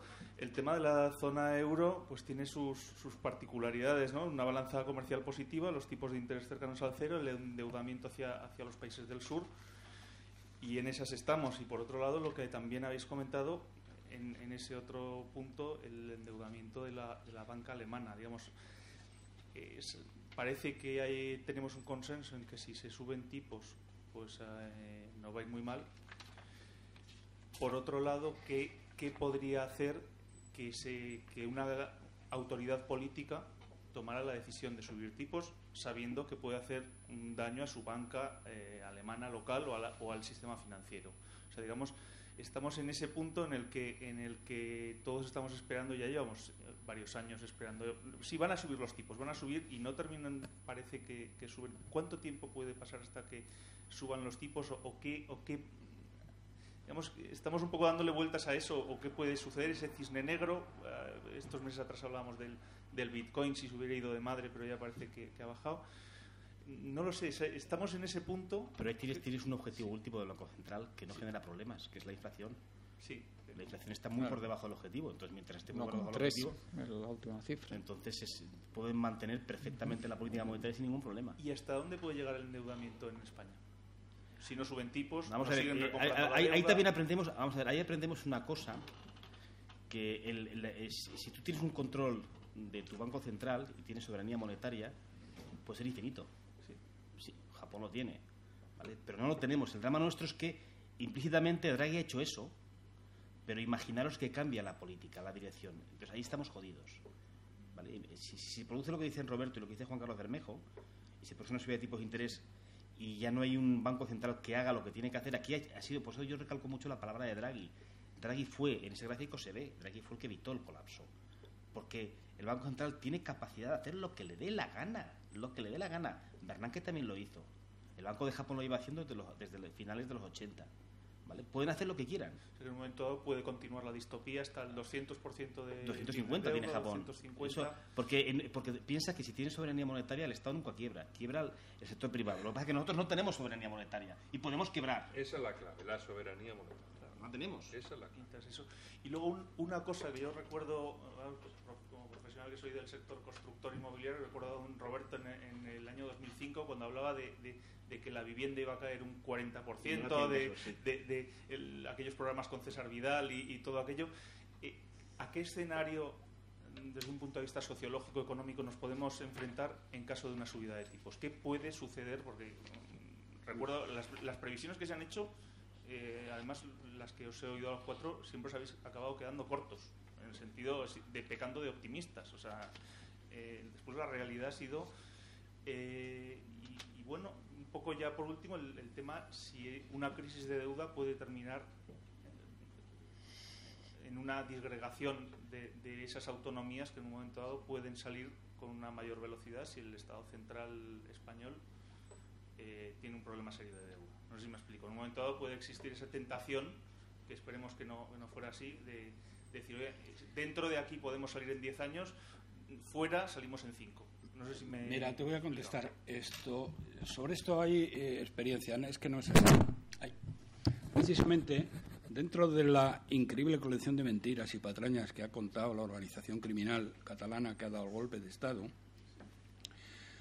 una de ellas ha sido esa, decir, no, nosotros tenemos nuestra deuda. Cuando se han producido, y eso no funciona así, cuando se han producido rupturas de países en Europa, cada uno se ha llevado la deuda proporcional al su PIB. Es decir, cuando se ha producido, por ejemplo, la ruptura entre Chequia y Eslovaquia, pues cada uno se llevó su trozo.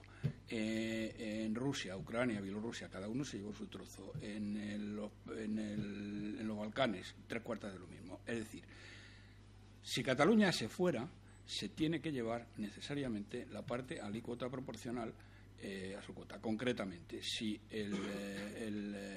la deuda total del Estado es de 1,6 billones o 1,4, como dice Juan, que resta algunas cosas.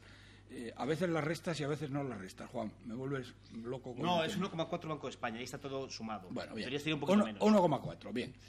Pues sería el 18, el PIB catalán es el 18% aproximadamente del PIB de España, sería el 18% de 1,4 billones. Eso se lo tendría que llevar Cataluña, con lo cual están absolutamente en la ruina. Y eso no es un problema de voluntad política, porque si tú tienes a un gobernante como el indigente mental Rodríguez Zapatero o a este miserable que tenemos ahora de Rajoy, pues a lo mejor se podrían bajar los pantalones, pero es que no, es que son los mercados los que obligarían a eso. Y por lo tanto los catalanes se tendrían que llevar esto. Y si se separara La Rioja, pues La Rioja se tendría que llevar la parte alícuota proporcional, con lo cual la ruina de ellos sería muchísimo mayor todavía. Sí, y sobre el tema de la subida de tipos es lo que ha dicho Juan. O sea, tenemos la inflación, mientras esté donde está, no hay problema. Ahora, factores que pueden contribuir a que suba la inflación: subida salarial, que es uno estructural, que en ese caso, si el crecimiento fuera homogéneo en la eurozona y hubiera subida de tipos, pues tampoco debería causar mucho mayor problema, porque significaría que está mejorando también la capacidad de repago de la deuda.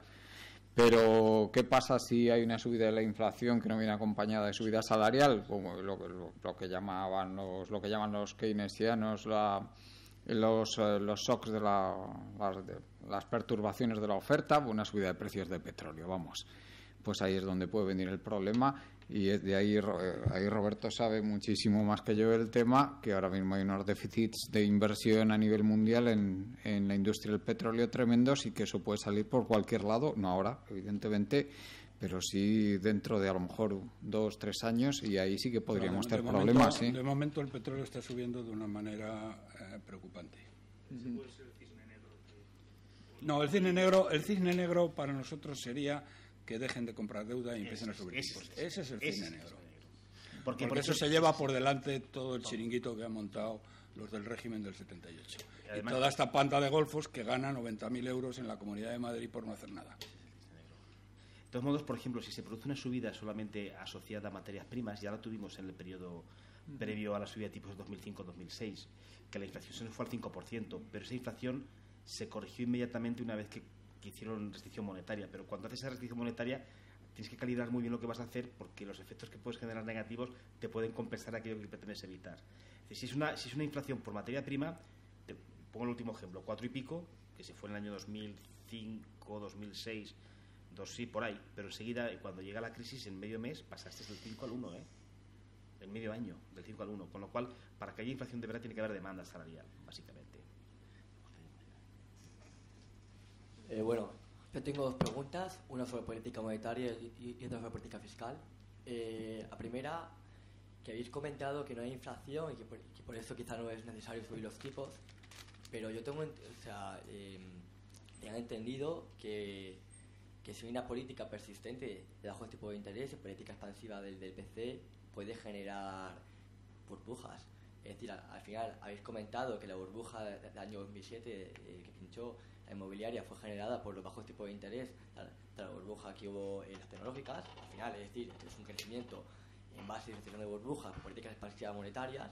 Entonces, que no si consideráis los riesgos que puede tener, consideráis importantes, creo que puede tener una política monetaria persistente, expansiva, en cuanto puede crear nuevas burbujas.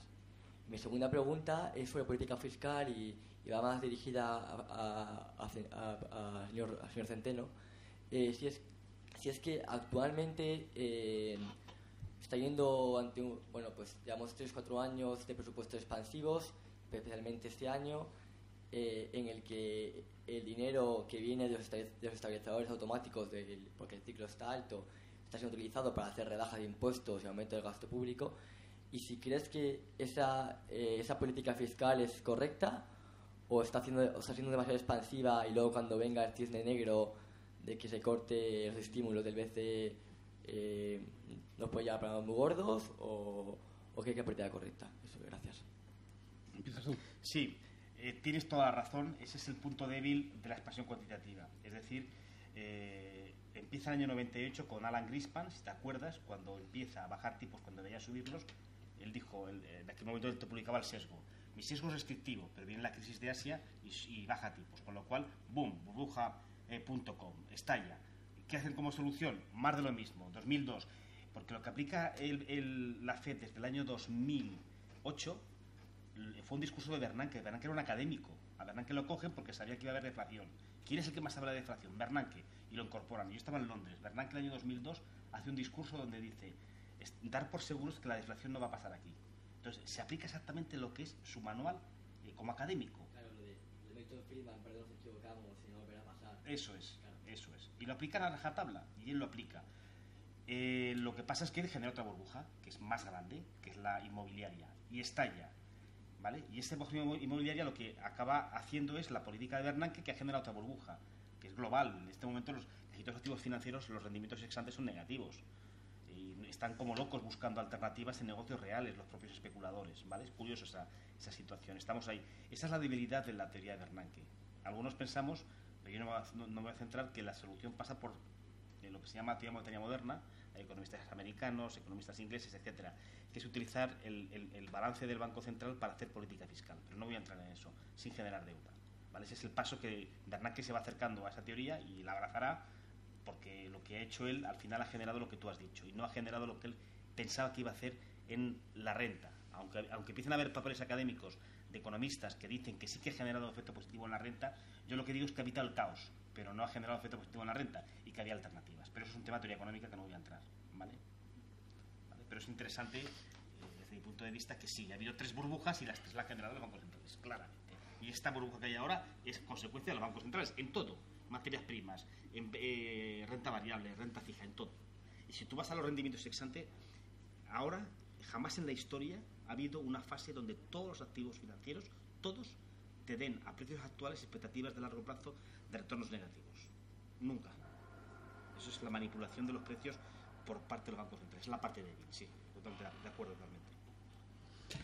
Bueno, vamos a ver. En lo que se refiere a política fiscal, aquí en España no hay ninguna política fiscal. Lo que hay es puramente una política electoralista, y para usted de contar, porque claro, fíjate, por ejemplo, para entendernos con ejemplos muy claros. El señor Montoro se pone de acuerdo con los sindicatos para subirle el sueldo a los funcionarios. Pero ¿cómo le va a subir usted el sueldo a los funcionarios? Si los funcionarios en España son el único país del mundo, quitando Luxemburgo, donde los empleados públicos ganan un 28 o un 30% más que los del sector privado, que son los que mantienen el tinglao. Y mientras la gente del sector privado está perdiendo poder de compra, porque los menores de 35 años, ¿cuánto habían perdido? 20... Han perdido, sí. En la encuesta financiera Banco España, 2014, las familias cuyo principal perceptor era un menor de 35 años habían perdido un 23% de renta y un 40 y pico % de riqueza. Lo contrario a aquellas cuyos perceptores eran pensionistas, que habían ganado algo. ¿Vale? Bien, entonces, si están perdiendo las familias que trabajan en el sector privado, están perdiendo renta, ¿cómo narices va a subirle usted los salarios? Esto es un despropósito, eso no es política fiscal, eso es una política electoralista que él habrá considerado, los asesores de Moncloa, los 600 asesores de Moncloa han considerado que eso les favorece electoralmente y para de contar. Y que va a bajar tipos de interés. Bueno, no va a bajar va a bajar eso un poco el chocolate, el loro. Pero no hay ninguna política fiscal. Y luego después, por otro lado, la única política fiscal que podría dar dinamismo al país, que son las inversiones en infraestructuras, están en los mínimos de todos los tiempos. Yo creo que hace 40 años se invertía lo mismo que se invierte ahora. Es decir, está en una situación tremenda. Por lo tanto, hablar de política fiscal no tiene ningún sentido, porque estos tíos no hacen política fiscal, hacen política electoralista y punto. De todos modos, yo sí que... Hay un gráfico que lo tenéis ahí, el gráfico. Este es de Eurostat, lo he puesto ahí. Sí que es cierto que hay un poco de expansión fiscal. Me explico, tiene su explicación. Yo hago una interpretación política. Fíjate que tienes el azul, es el déficit estructural, es eliminando el efecto del ciclo, el rojo es el déficit total, ¿vale? Te das cuenta, en el proceso absurdo de restricción fiscal hay una reducción de lo que es el déficit estructural, aunque aumenta el otro, ¿vale? Fíjate que en cambio a partir del año 2013-2014 empieza a dispararse el déficit estructural, quiere decir que se está relajando la política fiscal, está siendo expansiva. Ahí es Europa que levanta el pie del acelerador. Europa claramente a partir del año 2013 por temas políticos, ¿vale? Porque no les gustaba lo que tenían las encuestas, en España levanta el pie y salva a Rajoy. Y sí que es cierto que desde Europa no se mira a Rajoy con los ojos que se miraba, por ejemplo, a Syriza en Grecia, ni de coña. Y ahí sí que hay un pie que se levanta. Pasa a la siguiente, que es el consumo público, el impacto. Ahí tienes en azul lo que es el crecimiento del PIB y luego tienes la contribución del consumo público, ¿vale? Esto está sacado de Eurostat. Quiere decir que ha habido una expansión fiscal a partir del año 2014, ¿vale? A partir de aquí, fíjate que lo que es la contribución del sector público al crecimiento del PIB fue el impulsor. Es porque Europa sí que levanta el pie, pero no lo hace porque crean eso, una política fiscal programada, sino porque se asusta con ciertas opiniones públicas o ciertas encuestas que había en ese momento. Pero sí que es cierto que lo hace. El problema es cuando pare. Imagínate que se para y fuerza una austeridad fiscal. Fíjate como titulado, pasa la anterior. Eso es, no, la anterior. Yo lo había titulado así, los ordoliberales reculan, ¿vale? Habían reculado, los ordoliberales son los alemanes, básicamente. Ese es Schäuble, es el que tenía el ministro de Finanzas. Si se juntara todo, imagínate que se junta, que nos empiezan a exigir ahora austeridad fiscal y suben los tipos, es colapso. Imagínate las dos a la vez, ¿vale? Pero sí que es cierto que desde el 2014 levantan el pie y Europa se pasa por el forro todo y saben que hay expansión fiscal. Si no, no hubiese habido crecimiento económico. Es el origen de la recuperación junto con el BCE, que permite pues cierta refinanciar nuestra deuda, ¿vale? Es que va todo unido, básicamente. Bueno. Fíjate que el principal acreedor del Tesoro español es el Banco de España. No es el BCE, porque todo eso está en nuestro balance, que no se mutualiza, ¿vale? Eso es muy importante. Bueno, fijaros además, esto, el tema fiscal es otra prueba más de que las cuentas están falsificadas. Según los datos oficiales, en el año 2007 la presión fiscal, corregirme si me equivoco, que creo que estoy hablando de memoria, era algo así como el 37%. Y hace un mes sale una de esas coartadas del sistema, que son de esos que parece que analizan, que parece que son como los Robin Hood, esos que están defendiendo al ciudadano, pero que cobran del sistema.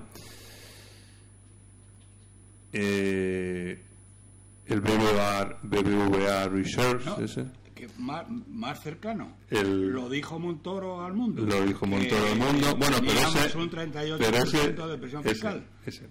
La IREF, esa independiente autoridad que han creado como para defendernos y que son una coartada del sistema. Y luego muchos analistas de estos liberales que salen por las televisiones, que bueno, no voy a decir aquí el nombre para no darle publicidad.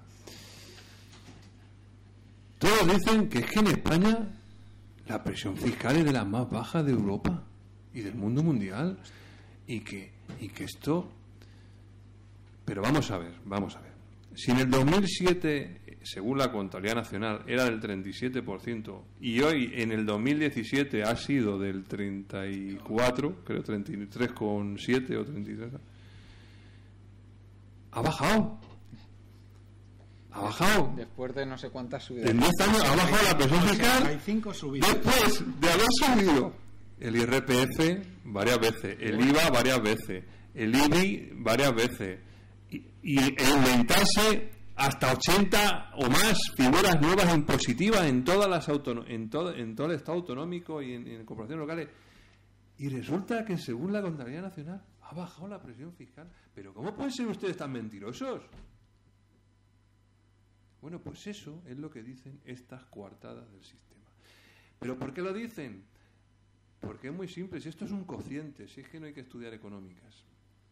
Si usted divide lo que paga en impuestos entre la cifra de PIB que da el gobierno, claro, sale ese 34%, ¿no? 33,7%.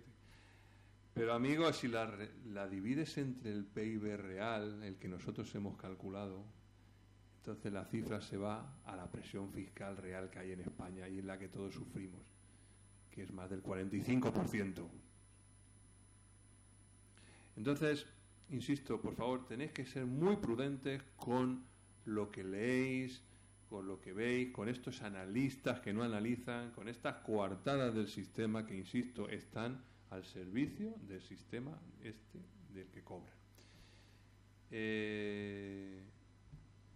Cris, a mí me gustaría, porque claro, aquí estamos poniendo a caldo a todo el mundo, sí, no sé cuánto tiempo, pero siempre nos dicen, bueno, pero ¿y cuál es la solución? ¿Qué harían ustedes, no, para resolver esto, no? De hecho, un segundo, lo que acabas de contar de las coartadas del sistema, tengo una pregunta para todos, y es que todos son muy mediáticos, todos mueven a bastantes seguidores en redes y con las publicaciones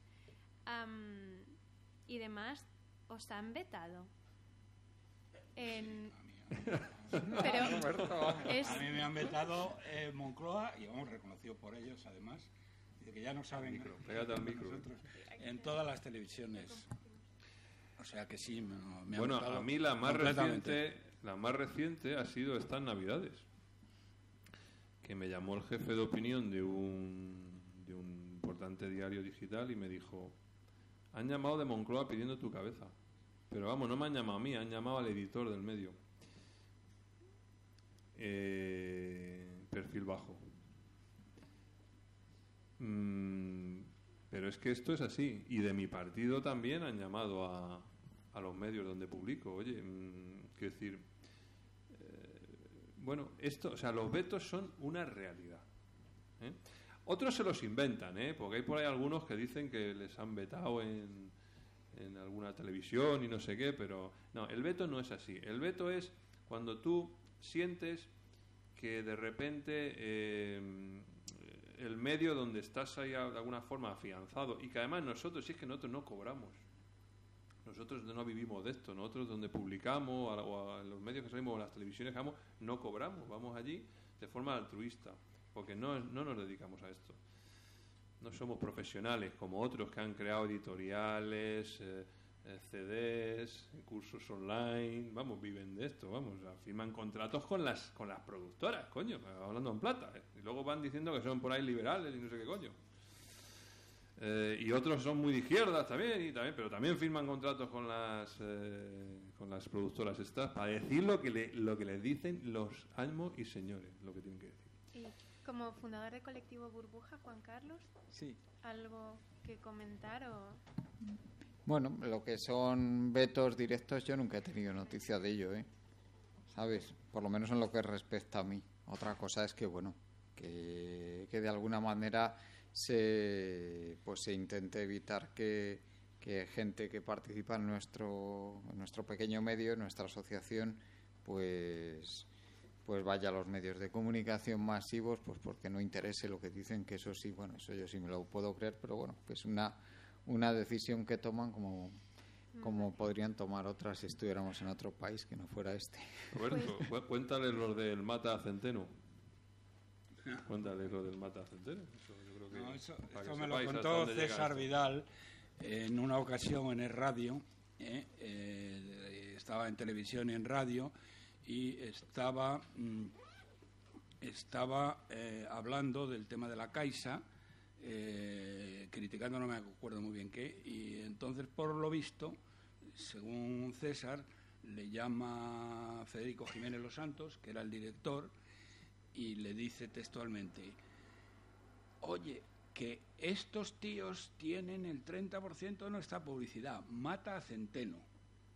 Le dijo textualmente, luego no fue así, pero vamos, luego me lo contó. Y ese es de los que por la mañana aparece en Robin Hood, que nos defiende a todos, y luego... Sí, ahora que recuerdo, cuando en el primer medio que escribí sí que hubo un problema con Caja Madrid, sí, y otro con el Corte Inglés, que escribí 2 artículos, uno criticando a Caja Madrid y otro al Corte Inglés, y no me los publicaron. Sí que debo decir que en el Confidencial nunca me han tocado ni una coma, cosa que creo que aquí algún compañero de la mesa no le ha tenido problemas estar en el Confidencial. Pero bueno, yo personalmente no los he tenido. Pues da gusto que puedan seguir difundiendo las publicaciones que realizan. No voy a hacer el cierre del acto. Hagan 30 segundos de titular, un mensaje para llevarnos a casa. 30 segundos cada uno. Empieza Juan Carlos. Bueno, yo lo que quiero... nos hemos enrollado mucho. Yo la solución la tenemos muy clara en este país. Aquí, por un lado, son 2 aspectos estratégicos que hay que abordar de inmediato. El primero es el tejido productivo. Es incrementar, el invertir en tejido productivo, con parte estatalmente, lógicamente también, y incentivar la privada para conseguir situar otra vez los niveles de la industria a nivel del 35-40% como en los países de nuestro entorno, y eso conllevará unas subidas salariales muy incrementales que nos permitirán a todos poder tener una estabilidad de país, garantizar pensiones, tener los servicios públicos garantizados, etcétera. Y el segundo y más importante, acabar con la industria política. Esos 2 millones y pico de enchufados que antes ha señalado Roberto, solo ha dado algunos ejemplos, pero son el verdadero cáncer de este país y que están hoy enquistados principalmente en el Estado autonómico. Gracias. Juan. Yo voy a ser muy breve. Yo creo que todos los problemas se reducen a lo mismo. Entonces, tratemos de presionar, aunque sea ingenuamente, lo sé que es ingenuamente, para recuperar algo elemental. Libertad e igualdad ante la ley, básicamente, que es la base, que la democracia actual nuestra no funciona así. Si lo hiciéramos, enseguida todo lo demás se corregiría porque tenemos capacidad. Gracias. Juan Carlos Barba. Pues que la responsabilidad es nuestra, que está en nuestra mano, de toda la gente que habitamos aquí en España y que desde luego si no nos buscamos las habichuelas nosotros y movemos el culo nosotros, las cosas van a seguir exactamente igual. Que nuestro país es un país que en el entorno internacional no está tampoco tan mal, pero que podría estar muchísimo mejor de lo que está. Para eso, porque a veces confundimos nuestro tejido industrial exportador, que es pequeñito, es acojonante, es el mejor de Europa. Llevan desde el 94 en términos intensivos y extensivos expandiéndose. Otra cosa es que el IBEX 35, a diferencia de lo que pasa en otros países, es un lastre para el resto de los ciudadanos. Pero que también hay cosas que funcionan muy bien. Tenemos un tejido industrial exportador de familias que se han inventado. No podéis imaginaros. No os podéis imaginar. El problema es que lo estamos perdiendo porque nos están comprando capital de fuera, ¿vale? Pero hay cosas muy buenas, ¿eh? Gracias. Por último, para cerrar. Bueno, estando de acuerdo básicamente con lo que han dicho todos, pero hay que empezar por algo que es un tema político. Hay que acabar con el sistema autonómico. Un país no puede despilfarrar el 10% del PIB, como está despilfarrando España, ni puede seguir, por otro lado, porque para ser competitivos necesitamos tener la electricidad barata, el petróleo barato, el gas barato, y tenemos la electricidad que vale el doble que en Polonia, por ejemplo, porque hay una situación de oligopolios en los sectores esenciales que están impidiendo salir. Pero bueno, esa sería la segunda derivada. La primera derivada, hay que acabar con el sistema autonómico, total y absolutamente. Muchas gracias. Pues hasta aquí esta mesa redonda. Gracias a ti, Cristina.